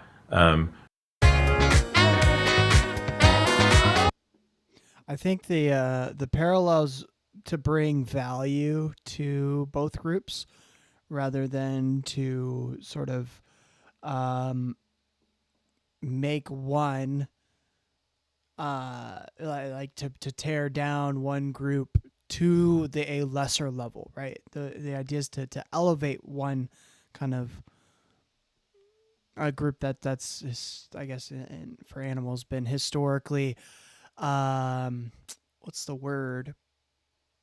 Historically treated poorly. I can't think of the right word right now. But yeah, to elevate that group and instead of degrading the group that's being treated well, right? Again, he in his book gets into the idea of like everyone has their own needs, and so it's recognizing what needs are for different groups. So women, right? We think that they have we might say that they have a right to an abortion, right? They have a right to bodily autonomy, right? That whatever persuasion you have, if you are persuaded in that way, you might say that, right? Well, you would definitely not offer the same right, the same abortion rights to a man, unless it was maybe a transgender man. But a biological man, you would definitely not attribute those same rights to that type of person. And it makes sense because that's not a really need that they have. And so for animals, like they don't, like we wouldn't give them the right to vote, or we wouldn't give them, the right to a lot of different things. That would be preposterous. But the question then is like, do they have a right to not be put in gas chambers and killed by the hundreds at once, right? Do they have a right to be able to be with their family and not be torn away from to have their kin, their kids kind of torn away from them and locked up in cages and fed like really terrible things just so that they can be fattened up and slaughtered, right? Like, do they have a right to not experience that sort of pain and suffering? And so that's the kind of level that he's trying to elevate them from, right? We can make the argument there are different species, right? But that's all you can do. Like, especially when we have something like evolution, it's hard to separate animals from humans. And really, our values stem down to that which is closer in genetically to us, to human beings. That's what we value more. But when you ask those questions and apply them to a human being, the distinction between an animal and a human becomes less and less. And so really, like, the question then becomes, well, can they experience pain? Do they have suffering? And if the answer is yes, how can we alleviate that suffering as much as possible? So that's what he's kind of getting at here. If you can demonstrate that right exists outside of the legal world as an actual thing, alongside terms like good or bad, I'd be interested to hear. Yeah, so good and bad, in my opinion, are subjective, but they can be subjectively attached to a shared goal or a shared desire, right? Which in utilitarianism is to maximize pleasure for the maximum number of people. So if you can demonstrate logically that this sort of idea matches that goal, then you can work from there and say that this is good and that this is bad, right? On top of that, there are just things that are outright based on your goal. That is the good thing. That, like, there's no situation in which we should be allowing something like this to happen, because there's no situation in which that would be considered something good or that would be considered something bad, right? So for instance, like raising children, right? We would view it as a good thing for parents to have a right to raise their children and to be with their children. Now, there's situations of abuse. There's situations of neglect, not neglect, I guess, in this situation, but abuse, right? Where we would want to maybe separate, but that would be one right kind of going against another right. But generally, the idea is you can kind of come to a conclusion subjectively, not objectively from, like, when we look at the universe as a whole, like objectively this is the case, but after you have subjectively said this is something we all value as a society, now we can start to subscribe, like, in every scenario, we should keep parents with their children. We should allow parents to raise their children and not, separate them from that. Like a newborn baby, we should not separate that from their mother or from someone who can take care of them, right? That would be a right of the baby. The baby has the right to have an adult take care of them, right? So that could be something based upon that subjective goal. So that's kind of where rights would come in. You can also say maybe people have a right to, not, like here in America, we say a right to vote. I don't know if that's, like, you can say that that's intuitive to utilitarianism. I would say it probably goes against utilitarianism. A right to some sense of autonomy, though, that could be maybe your argument, and you can correlate autonomy as associative with voting. So there's something along those lines. But really, it's how you lay out the argument. I would agree. I don't think objectively there are right, wrongs, good, bad, or just human rights in general. But there is, like, the sense in which we can make a subjective goal, and then based upon that goal, we can say this is objectively good, this is objectively bad, and these are the types of rights that we should subscribe to conscious beings, to humans, and then maybe you can say animals if you want to. So, yeah, that's how I would demonstrate it.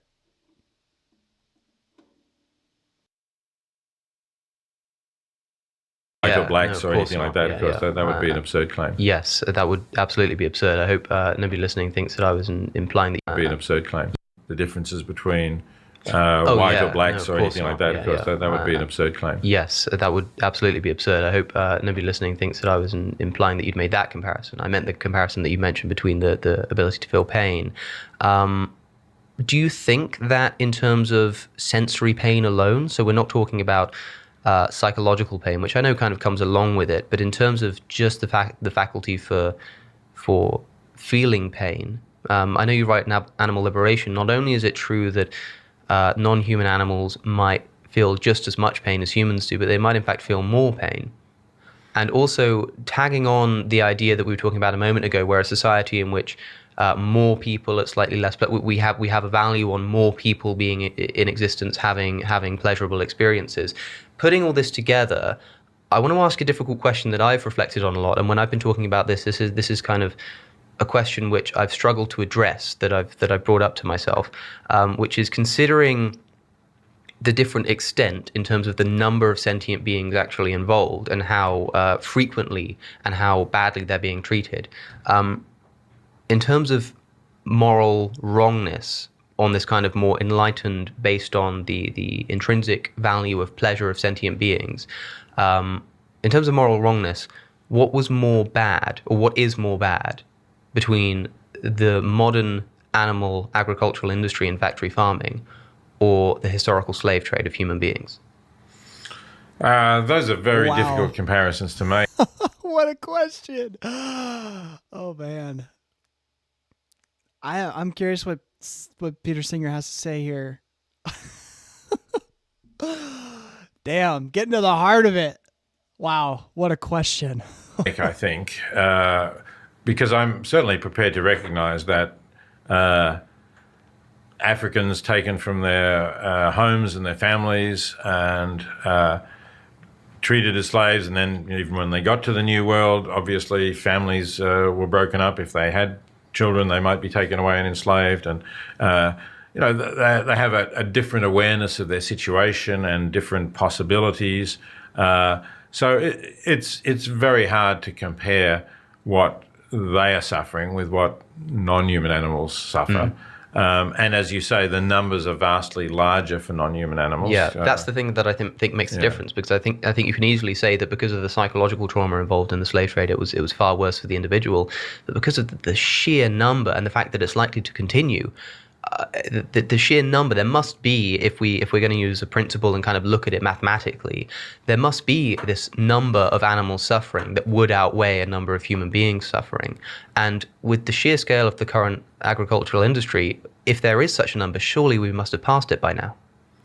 I agree that in principle there must be a number, given, assume that obviously there's some forms of slavery that still exist. But let's say we're talking about the European taking of Africans, the slave trade to the New World, and all of the terrible things that happened to slaves there. So that's now finite. It's over.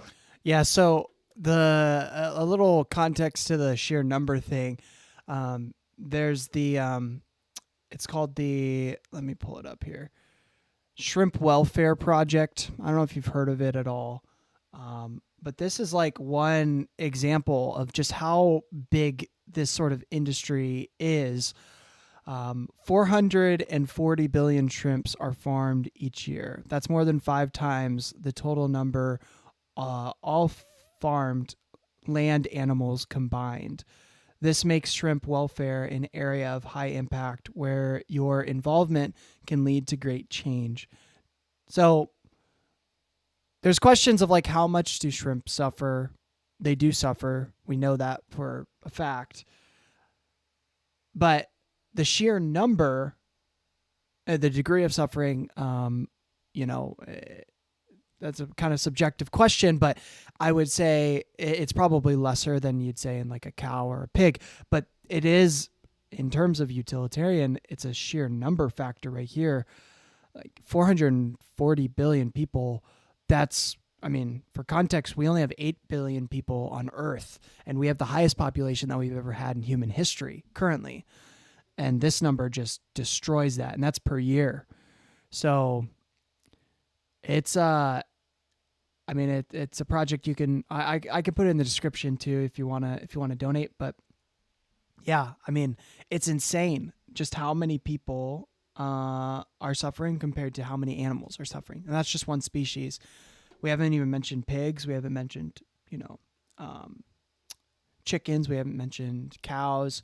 So it's definitely a lot in comparison. The numbers is far higher. And I don't know what the number is, but however many tens of millions perhaps, but certainly small compared to the 74 billion animals that are currently raised and slaughtered for tiny food each year. It's not even close. Not even close, true. But I'm not prepared to say whether that dry turkey. Yeah, it's a hard question to answer because we do have a just intuitive desire to help humans more than we do, other species. The more closer the species is genetically to us, we do have a stronger desire to help them. But generally, like humans, we just have a stronger desire to help them.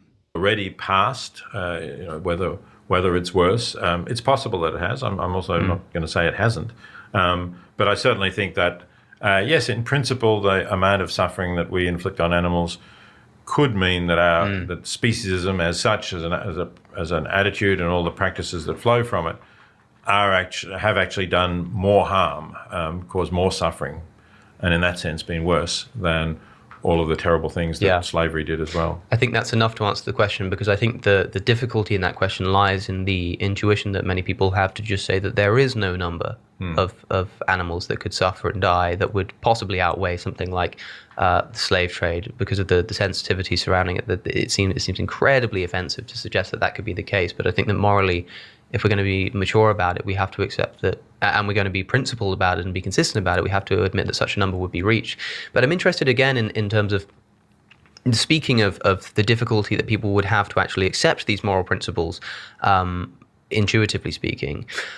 Another thought experiment would be something like, if we were able to abolish the factory farming industry tomorrow, but in order to do so, and I know this isn't the case, I'm not suggesting that this is what comes about through a vegan diet, but just in a hypothetical situation, in a possible universe where it does, all human beings have to live mildly fatigued.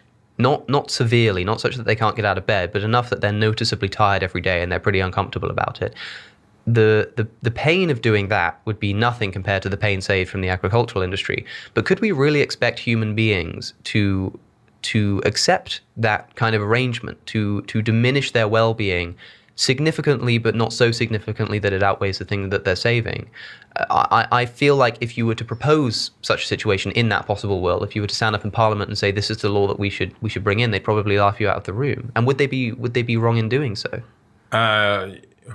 Well, you may be right about what they would do, but I do think they would be wrong to do so. And the phrase that you used, you bring it up in Parliament and they laugh you out of the room, is in fact exactly what happened when the first animal cruelty law was proposed in Britain in the early 19th century. I can't remember, 1810 or 12 or something like that.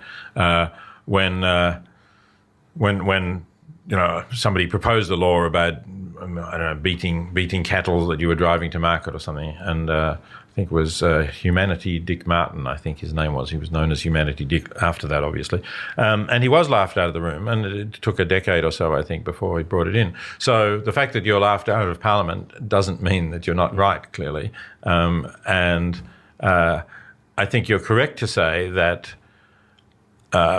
people would not accept that, would not accept it now, and possibly will never accept it. But again, that doesn't show that it wouldn't be the right thing to do.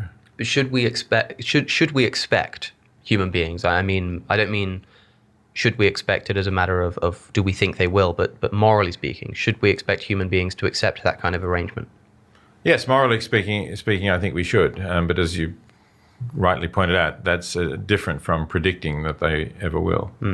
What do you think it will? I mean, what is the best approach to get someone to understand that if they had to break their arm in order to save the suffering of animals, they have to give up meat and all dairy products, and they also have to break their arm in order to get to this moral paradigm that we're talking about? How can we possibly go about convincing somebody that would be worth it? Worth it for them? Yes. Maybe not. But that, again, I would want to convince them that was the right thing to do, and then at least some of them, perhaps because of what we were talking about earlier in terms of that desiring to be consistent and to do what they see as the right thing, might then do it. But yeah, it's in general, I hold quite a demanding ethic in not only with regard to animals, but with regard to what we ought to do for people in extreme poverty. And I recognise that the way people are at present, they're very unlikely to fully comply with what I see as the right thing to do. But if we can incrementally push them along to get closer to it, perhaps one day, not that I'll live to see it, but perhaps one day people will start to think more along the lines that I think they ought to. Do you think? I think it is the major aspect probably is this idea of like, I'm going to have to suffer a bit in order to, have a vegan diet, to stop eating animals, right? So there is a sense of suffering involved in that. But I think another aspect is with a lot of things that we consider to be difficult, not just like physically difficult, but like difficult in that I don't know how to do this. I don't know where to start. Like it's overwhelming. I think that's probably another aspect that's going on. For some people, they have less means. I think when someone sees someone in their life do something, it gives them sort of the power to be able to be like, oh, I could probably do that too, right? So there's a lot of those kind of things I think also going on just under the surface, right? I think people bring up arguments against veganism. A lot of the time, well, some of the time it's because, they're hunters. They grew up, hunting. They grew up maybe on a farm. They grew up like doing this stuff. And they're like, I don't really care. Like, why is this a big deal? But I think for a lot of people who grew up in urban areas who don't quite have that sensitivity, I think a lot of the time it's really that undergirding, like, I don't really know what's going to happen. I don't know how this is going to affect my life. All those kind of things are really undergirding it. And stopping people from committing to doing something along those lines. Alex is asking, how do you make someone do something otherwise seen as morally reprehensible by the rest of the species? Religion springs to mind. Yeah. Yeah. Guys, you know what? George, you're right. You know what we need to do? We need to start a religion. Let's start one. We got to start a religion. That's what we got to do. We just got to, we got to start we got to start writing a book. We have to have some visions. We have to, think of a mythology, all of that. Yeah. We got to get it going. Then people will change. Then change will happen. We'll say the angel spoke to me up on the mountain while I was meditating. And everything will be cured. That was a good one. That the demandingness of an ethical theory can ever be a criticism of its ontology? No, I don't think so. In no circumstances. Well, not simply the fact that it's very demanding. I think theories can be very demanding just because of that's the way the world is, and they're demanding to us because, as we've been saying all along, we're creatures who have evolved from ancestors who acted in their own interests and in the interests of their offspring, and we would not be here if they hadn't, and we still have a lot of those same characteristics, and that's why they're demanding to us. But that's not a reason to show that it's not the right moral theory. So in the cliche hypothetical of some advanced civilization coming and discovering us, and let's take, you can imagine thousands of examples like this, but to take a simple one whereby their mass production of us for meat to eat genuinely does, as a matter of psychological states of their brain, bring them more pleasure than we could ever experience in a lifetime, including the balancing out of the pain experience of living in such a world. Could we be morally expected to just throw ourselves on the dinner plate because that's the right thing to do? Because so this is again the expected not of prediction that we're ever likely to do that. No, but it should we? And I think that do that. Some people would say that because the demanding, I mean, people would be able to accept, like, sure, okay, according to the ethical theory that we're talking about, actually the right thing to do there would be to say, okay, take me, cut me up and eat me, because I know that will maximize the pleasure. But the sheer demandingness of that seems to at least count against it in some small sense. Look, I mean, because it is so demanding, it's only something that philosophers are going to talk about, and that's more or less the example that Bernard Williams puts up when he ends up saying in the article, The Human Prejudice, which I suppose is a kind of critique of views that I've defended. He says the only question to ask then is whose side are you on? But I thought that was really a letdown. I mean, that question, whose side are you on, obviously can be, was asked, say, in terms of people who didn't want to go and fight in the First World War. What, you're not good British, you're not fighting for king and country. But in that war, at least, it would have been better if a lot of more people had said, no, I'm not just going to take sides because this is my country and Germans are taking sides because that's their country. We could have saved an awful lot of unnecessary bloodshed if more of us had said, it's not a case of whose side am I on, it's a case of what will do the most good. And I think, therefore it's it's not right to simply say we can resolve this moral dilemma by asking whose side are you on. Yeah, because look, I'm not saying that in a situation where the demandingness is like you have to give up your life and your family and your home and everything. You have to completely desolate yourself in order to live by this moral standard. I'm not saying that the demandingness of that would be enough to discredit doing so. I'm just saying that in some small sense it at least counts against it. Nah, maybe. I'm not sure that I want to accept that, but I suppose. But the problem is that if it does, then we've got a problem, because now we're talking about we're now not talking about whether or not demandingness does affect a moral theory. We're talking about how much it affects a moral theory. Right. Yeah, and that's why I'm reluctant to say that it does at all, I guess. But obviously, it would be nice if the moral views that came out to be the right ones were also ones that we could really expect people to do, in the sense of, most people would, and we could then start to pick up the laggards and encourage them to, till eventually we got to the point where... Well, I think demand matters up to the point in which because demand is a sense of suffering, right? So when you have to put in some sort of effort, when you have to, have a sense of like self-sacrifice, like I had this sort of pleasure of being more energized and I could get a lot more done every single day. The fact that you no longer have that is suffering. Like that's a sense of suffering. And so if it is about pleasure versus pain or suffering, then demand is on the side of suffering. So I would say it matters in as much as that plays into this sort of weighing of the two options in utilitarianism. So that's the sense in which it does matter.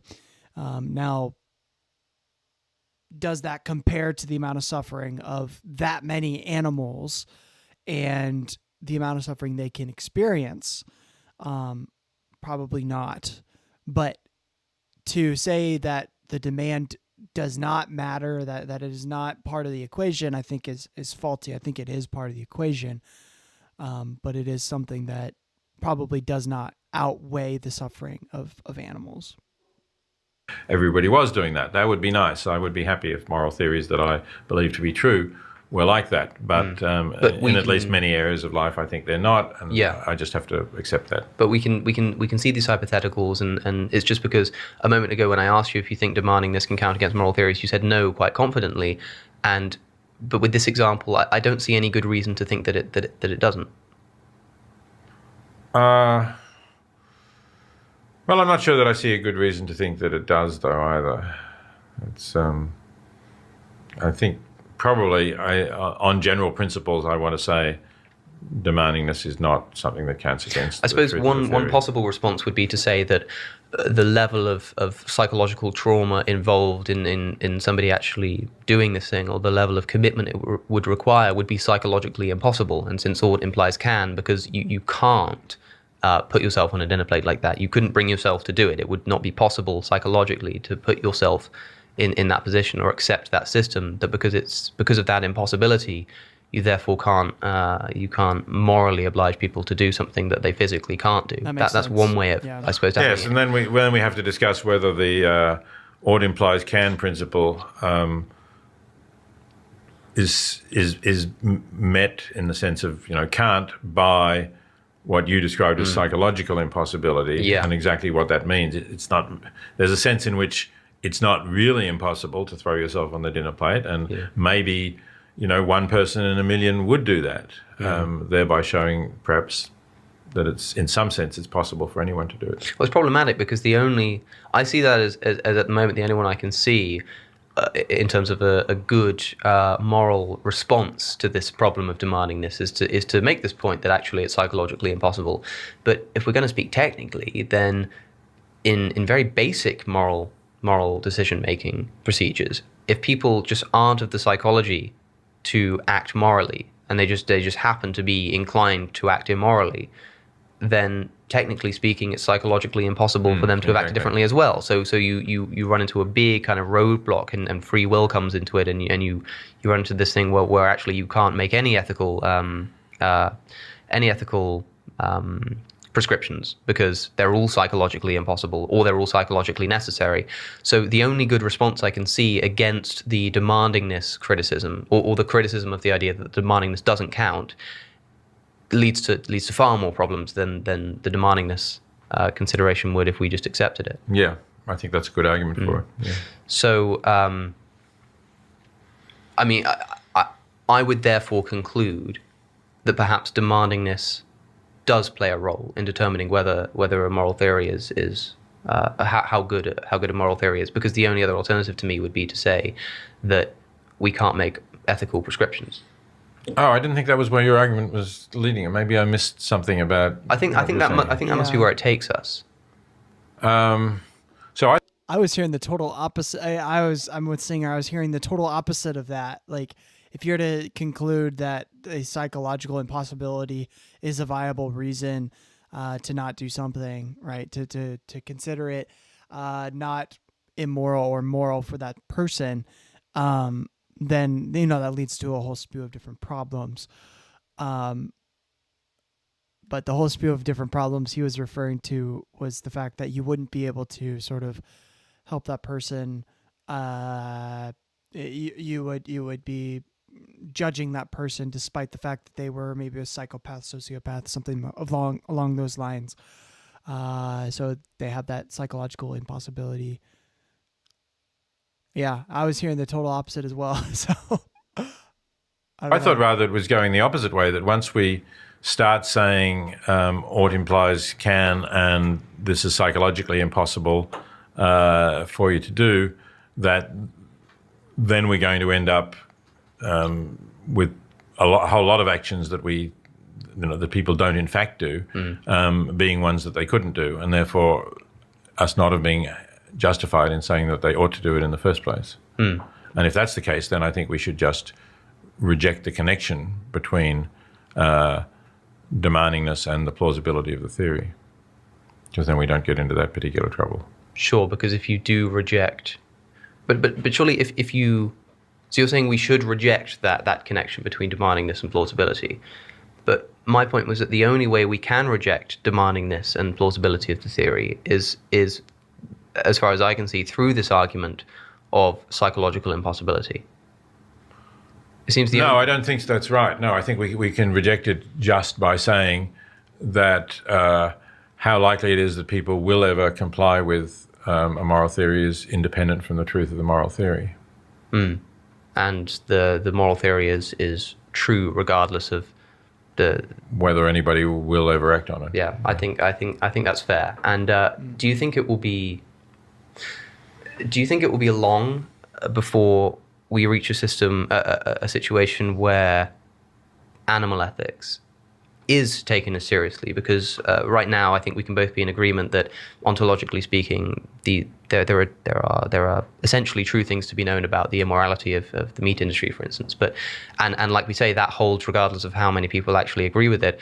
Do you think we're getting there since 1975? I mean, I know that looking at it in isolation, looking at where we are in terms of the way we're treating animals right now seems absolutely hopeless. It seems like we're so far off that it's almost not worth even trying, because it's just so unthinkably wrong and so unthinkably difficult to change. But then I also look at the progress that's been made since the 70s, and I'm conflicted here. I don't know where your kind of level of optimism lies. So I'm somewhat optimistic about us making progress on the level of ideas and attitudes, particularly in, well, I don't quite know how to describe them now, what you might have called Western nations, or so the nations of Europe and North America and Australia and New Zealand and a number of other countries. And I'll explain why in a moment. I think there's progress. In terms of the treatment of animals, unfortunately, because of the increasing prosperity of Asia, in particular China, the number of animals in factory farms now is much greater than it was when I wrote Animal Liberation in 1975. So in that sense, you could say we've gone backwards in that there's more human-inflicted suffering going on in animals now than there was in 1975. Right. But in terms of the progress in a number of countries, I think it's quite impressive. And just to give you an example, I gave a talk at Durham last night, and I stayed overnight, and I walked into I was staying in the castle, which is also a residential college at the university, and so I walked into the kitchen where students eat for breakfast, and I was offered vegetarian sausages as part of the breakfast. When I wanted to put something on my muesli, there was soy milk standing there. In 1975, nobody would have thought of either of those things. If there was any kind of choice, as I described in the preface of Animal Liberation, the episode that got me to thinking about animals was when I walked into Balliol College in Oxford, and I was with somebody who I'd only just met, and there was spaghetti with a sort of meat brown sauce on top. You said the bottom line is we can't measure it. That's when we realize it's the wrong philosophical approach. Are you talking about utilitarianism, or I guess what philosophical approach are you referring to? Because a lot of these are thought experiments. So a thought experiment is just a theoretical example, but there are actual examples that we can point to that have actual numbers, that have actual kind of quantifiable things that we can kind of measure and compare and contrast, and then come to some sort of conclusion from there. Now, with every philosophical approach, especially with ethics, there's going to be a certain degree of subjectivism. So, but yeah, I what I would say is a lot of the sort of theoretical situations you're going to propose in philosophy are not going to be measurable, but that doesn't mean that the theory itself isn't quantifiable, especially if you're dealing with actual situations that have actual numbers and things of that sort. You can kind of quantify it a little bit better and measure it, and so yeah, just because it's not measurable doesn't mean it's wrong necessarily, but what it does mean is it's not measurable, and so it's hard to be able to trust it. The amount of trust and faith that you can kind of put into it is going to be lesser to a large degree, depending on how unmeasurable, how untestable it is. So, yeah, it's a good point. Was the only hot dish available, but there was a salad. So my friend Richard Keshen said, "Is there meat in that spaghetti sauce?" And when he was told that there was, he took the salad, and that led me to asking him why he was doing that, and that really led me to thinking about animals and to writing Animal Liberation. But that was the only choice you got. There was no vegetarian hot dish offered, even for lunch or dinner, let alone for breakfast. So there's a sense in which these things are much more accepted, and they're accepted because there are, at least particularly around universities, but not only, a lot of people who are aware of issues with eating meat, many of them animal-related issues, many of them are, of course, also climate-related issues. Yes. And as part of that progress, I think there have been a number of specific legislative improvements. So not everywhere, but if you look at the European Union, which is a reasonably large and diverse entity, throughout the European Union, it's illegal to keep hens in the kinds of cages, laying hens I'm talking about, that I described in the first edition of Animal Liberation. The cages have to be significantly larger. They have to have nesting boxes for the hens to lay their eggs in, rather than just on bare wire. It's similarly prohibited to keep veal calves in crates that they can't even turn around in, that are so narrow they can only take maybe half a step forward or backwards and otherwise can't walk at all.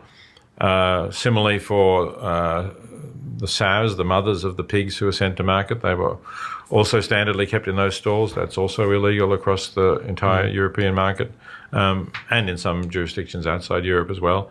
So I think those things are significant progress, and they're particularly progress in terms of signs of people's attitudes to animals having moved in a positive direction. Not nearly far enough, of course, as we've been saying, and unfortunately not worldwide.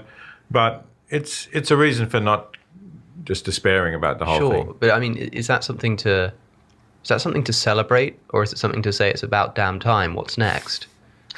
It is about damn time, and but I think you do need to have some celebrations, actually. You were talking a lot about psychology and what we can expect from people. Sure.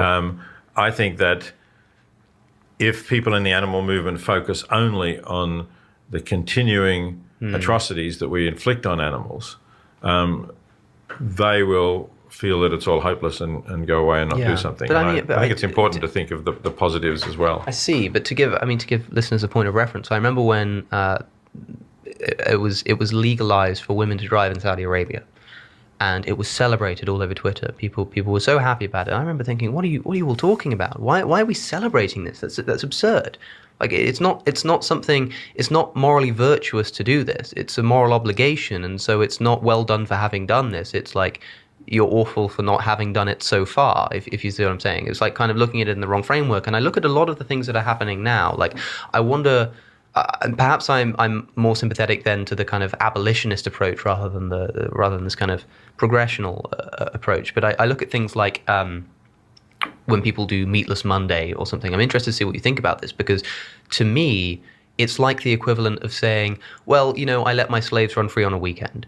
It's like, well, that's not good enough. If you recognize that it's bad enough to stop doing it on Monday, then why are you still doing it on Tuesday? So that's the way Well, so the progressivist approach, a lot of the time it deals with kind of logistical issues, right? So for slavery, the reason people had slaves is because economically it was not really viable for people to continue to their societies unless there was a unpaid labor. And so slavery didn't really become abolished until there was enough sort of connection between different nations so that there could be trade between different peoples. And once trading became a lot more common from nation to nation or tribe to tribe, that's when slavery became accessible to not be the case. And so it was then possible for people to kind of live their life and do what they could logistically. And so once that was kind of in place, once there was logistical things in place for this moral virtue to be put in place, that's when slavery started to get abolished. And so I think it's not necessarily absurd or bad to think of it in a progressive way. I think the question is, like, we want this to be abolished. We can't just like abolish it immediately because there's a lot of things that are just not in place in terms of how we are as a society to just let it be abolished, right? We can't just go cold turkey. If you're addicted, right? This is the same thing with addiction. If you're addicted to a drug and you go cold turkey, well, that process could kill you. Like, there's a process of recovery that needs to take place in order for you to overcome that bad thing, that addiction. And so you can think of a society in a similar way. There's a bad thing in society. The answer isn't just, all right, and eliminate it immediately, because that's going to cause a whole spew of different problems, might even destroy the society itself. Maybe that's dramatic, I don't know. But the idea is we can't just like go cold turkey. No. The idea of progression is we want to go cold turkey. We want to get this out, but we can't. We can't just do that. So we have to sort of progressively allow it. The example you gave with the Monday, like on Mondays I don't eat meat, like, yeah, that's a bad example. I would agree. But there are things that we can do that progressively lead us to a society where, everyone's a vegan, if that's your persuasion. And like expecting that of everyone, I think is kind of absurd, because for a lot of people, it's not even viable. Like, where are you going to go eat? What kind of groceries are you going to find? Like, people need to be educated on that. People don't even know what veganism is. Like, there was a debate after a Jubilee episode where people were debating whether Sour Patch Kids were vegan or not. I don't even know the answer to that. Are Sour Patch Kids vegan? I don't think they are. I think there's like a dye or something that's like not vegan that we get from an animal. I don't know. Maybe I'm wrong about that, but the internet was debating that for a long time, and I don't even know the answer to that. And it's like, well, that's an interesting question to answer. And so that there's a lot of kind of logistical things that we need to implement as a society. We need to get people on board with it, right? Like people aren't just going to give up eating meat. Like that's a big sacrifice unless they at first are convinced that it's wrong, right? So there's so many different things that need to be put in place before you can do that. And I think a progressive approach is maybe not the most like virtuous approach to it, right? The most virtuous thing is to just stop it immediately, right? But it's a recognition of what is. It's a recognition of like how things work. And if we want to actually get to a society where no one's eating meat, well, the best way to do that is through a progressive approach. It's not through like cold turkey, just immediate kind of approach. So, I reject that entirely. I mean, I would say the same thing about slavery. Like, I think the same thing applies to slavery. That's how it worked.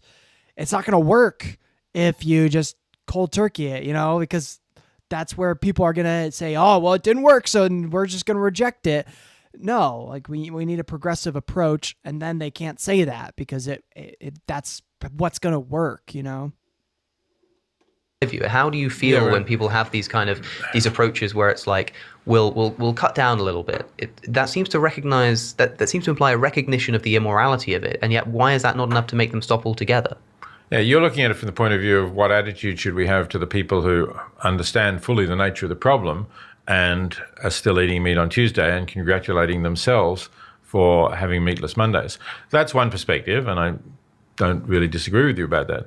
But another perspective is to say, if we could get everybody in the UK, let's say, having meatless Mondays, that would be the same as getting 1/7 of the population of the UK to become vegetarian. And we're more likely to succeed in getting everybody in the UK, or most people in the UK, to give up meat one day a week than we are to get the equivalent number to give up meat all the time. So from the point of view of reducing animal suffering and reducing our contribution to climate change, let's do it's a numbers game again, like the quantity versus the number, right? The quantitative amount of pleasure versus the number of people participating in it. It's interesting.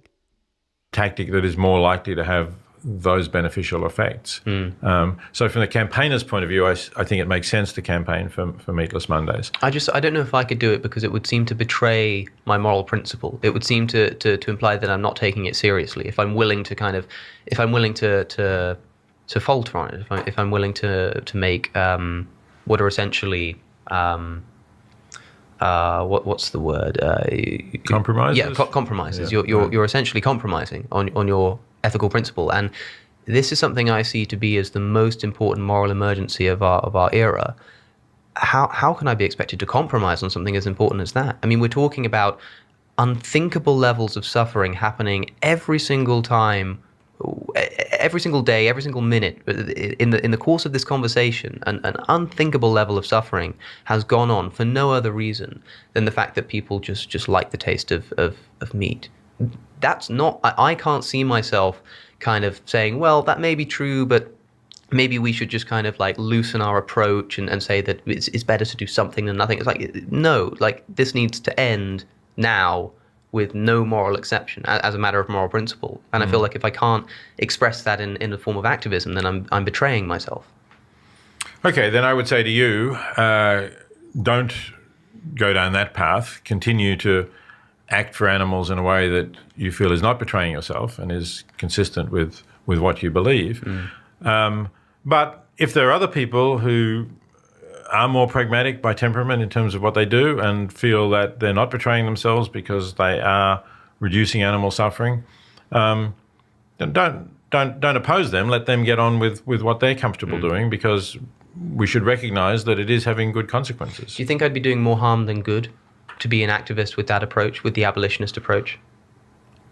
Not if you don't attack the other groups. I think the abolitionists who perhaps have done more harm than good are those who have actually spent a lot of time and energy in trying to thwart the incrementalists. Sure.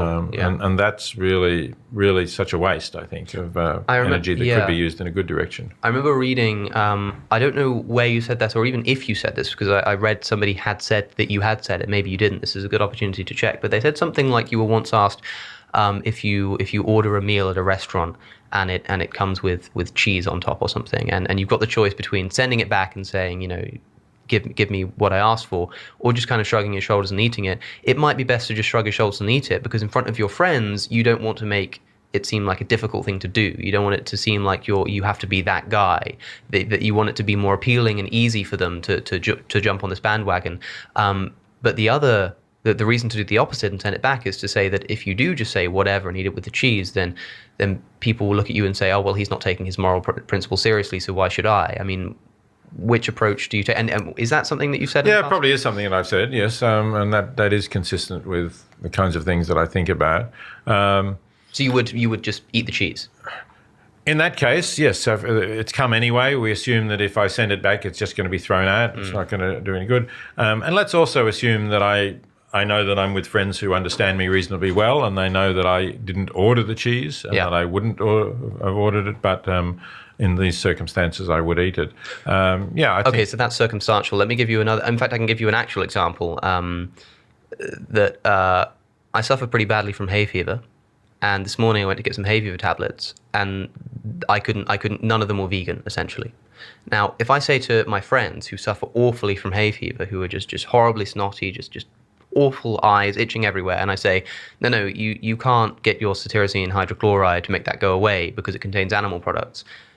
Or should I just say, no, it's fine, just do it, just get it, because as long as you're kind of trying your best, if we kind of have this cultural, philosophical revolution in terms of food, then the rest of the industries will follow along, so it doesn't matter too much.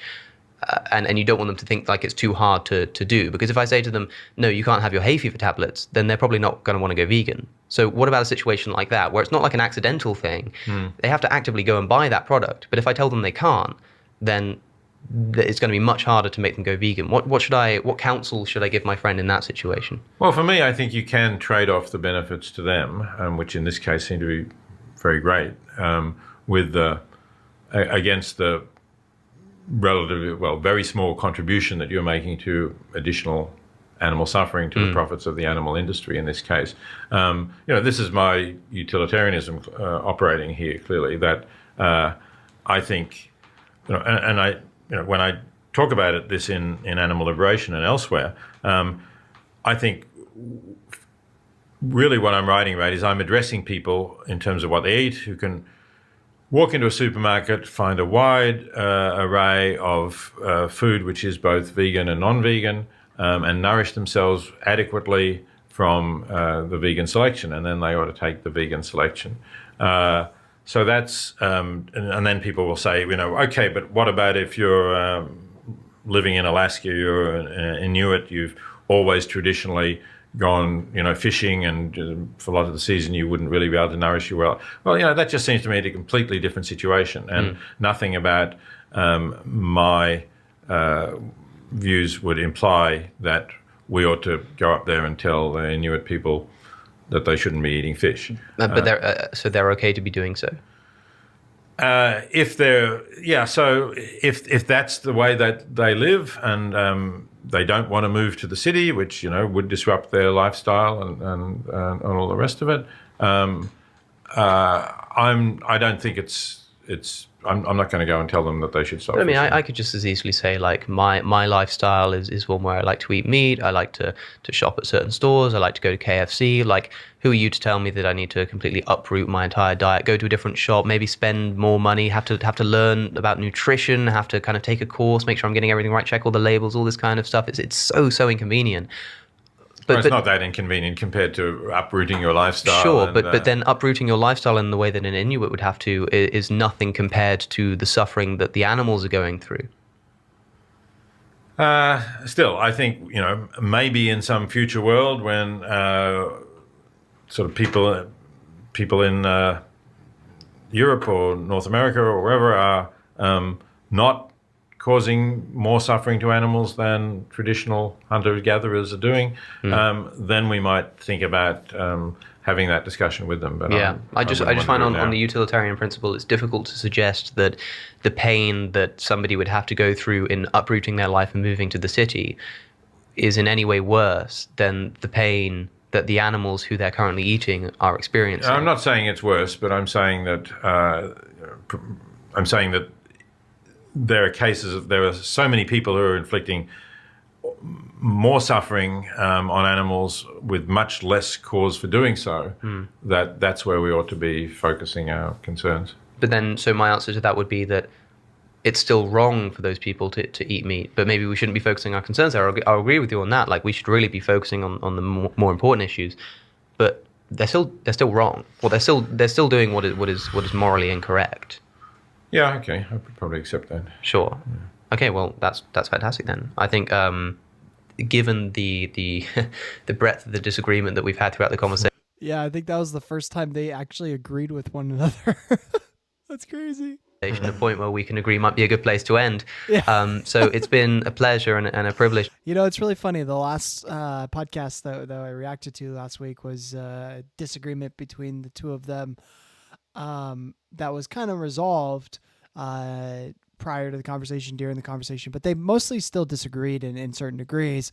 But at the very end, they turned out to agree somewhat, and that's when they ended the conversation. So I'm noticing a pattern here. There's a pattern of let's disagree, and then it's at the end. Okay, cool. Now we agree. We can be friends. To have we you can here. End the podcast. And it's going to be great. I might see you. I know you're speaking at the Oxford Union tomorrow, debating the motion. This House believes it's immoral to be a billionaire. Is that right? That's correct.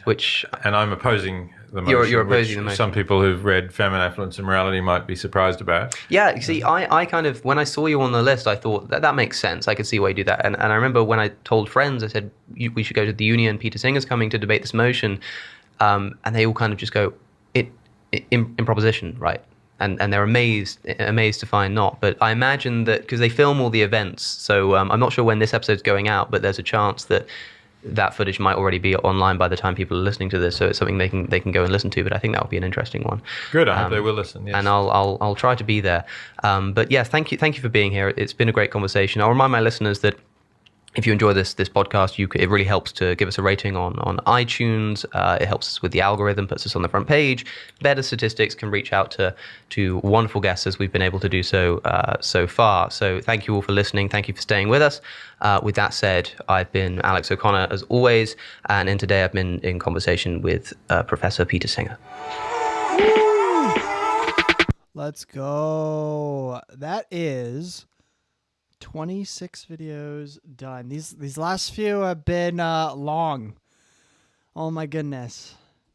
It's funny. I remember when I first started doing this, it was like, oh yeah, we watched like 4 or 5 videos easy, in one podcast. It's like, oh, these last few are just long. Only one at a time, really. But we did it. We listened to it. Good job. Give yourself a round of applause. Very well done, every single one of you guys. Now it's time to leave our comment. So I will copy this real quick. There we go. And let's get some inspiration. What are some other people saying down here? I think I'm going to include this comment here. I was trying to copy it earlier, but it wouldn't let me. George said, Alex is asking, how do you make someone do something otherwise seen as morally reprehensible by the rest of the species? Religion springs to mind. Oh, man. Yeah, I'll probably include that quote. I think it was pretty funny. This is crazy. Imagine learning from Singer in A-level philosophy. Then within a couple of years, you're interviewing him. Great podcast. Yeah, that's true. That's pretty cool. Alex, you are a natural philosopher, crystal clear, analytical, and logically consistent. I can see you have a huge impact on future generations. Keep up the excellent work. It's true. Let's see. I knew I was an atheist at 12 in 1972. Then I gave up eating animals in 77. Peter Singer had a lot to do with the latter legend. I'm currently switching to full vegan with my girlfriend after being vegetarian for like 2 months or so after your video with Matt. Alex, you helped me putting the effort into this. Thanks a lot. Really cool to have Singer on. Love the episode. That's so cool. Wow. So many people are becoming vegan. Maybe I got to do it. That's cool. If you got this guy on your 6th episode, who are you going to have on their 100th episode? Actually, I'm curious. Who's on his 100th episode? I'll check that in a second. The Jewish god? Apollo? Thor? That's so funny.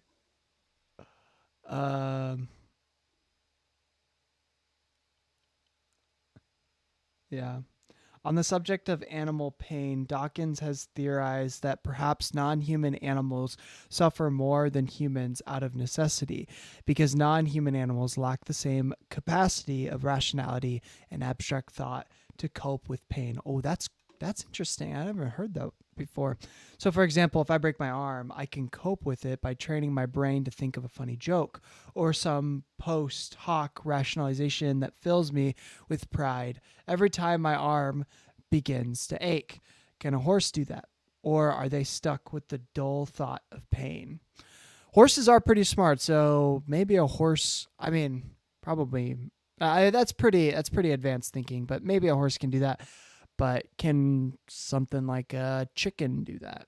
Can, a duck do that? Maybe not. Probably not. So that's interesting. Wow, what a point. Well, I think I will do the comment now. Paste that. And I really liked that comment from earlier. So I'll definitely be including that one. Make someone do something otherwise seen. Okay.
He said Alex is okay, so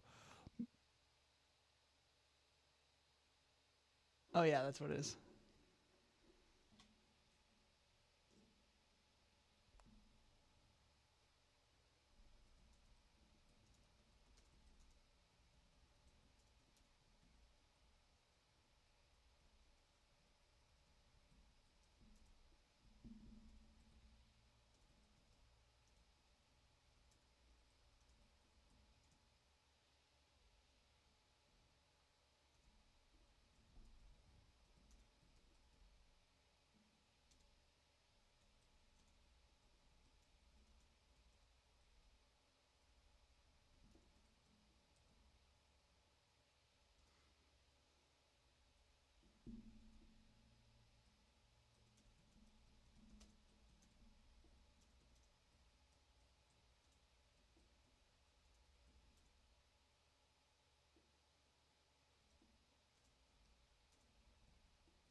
Okay, cool. We got it. We got it, boys. We got it. I said, hey, Alex, this is Jackson with the Truth and Tradition podcast. I am on a mission to watch every one of your videos and leave a comment on each of them. When you were discussing the part about convincing society to take on the sacrifice of veganism to alleviate the mass suffering of so many animals, I had a viewer give a solution. We just have to create a religion around it. And then people will just do what they're told. No need to convince anyone. I thought it was a funny joke, but in all seriousness, this was an excellent conversation. Peter Singer is a legend, and I'm glad you got him on. So much food for thought. I just realized that was kind of a pun there.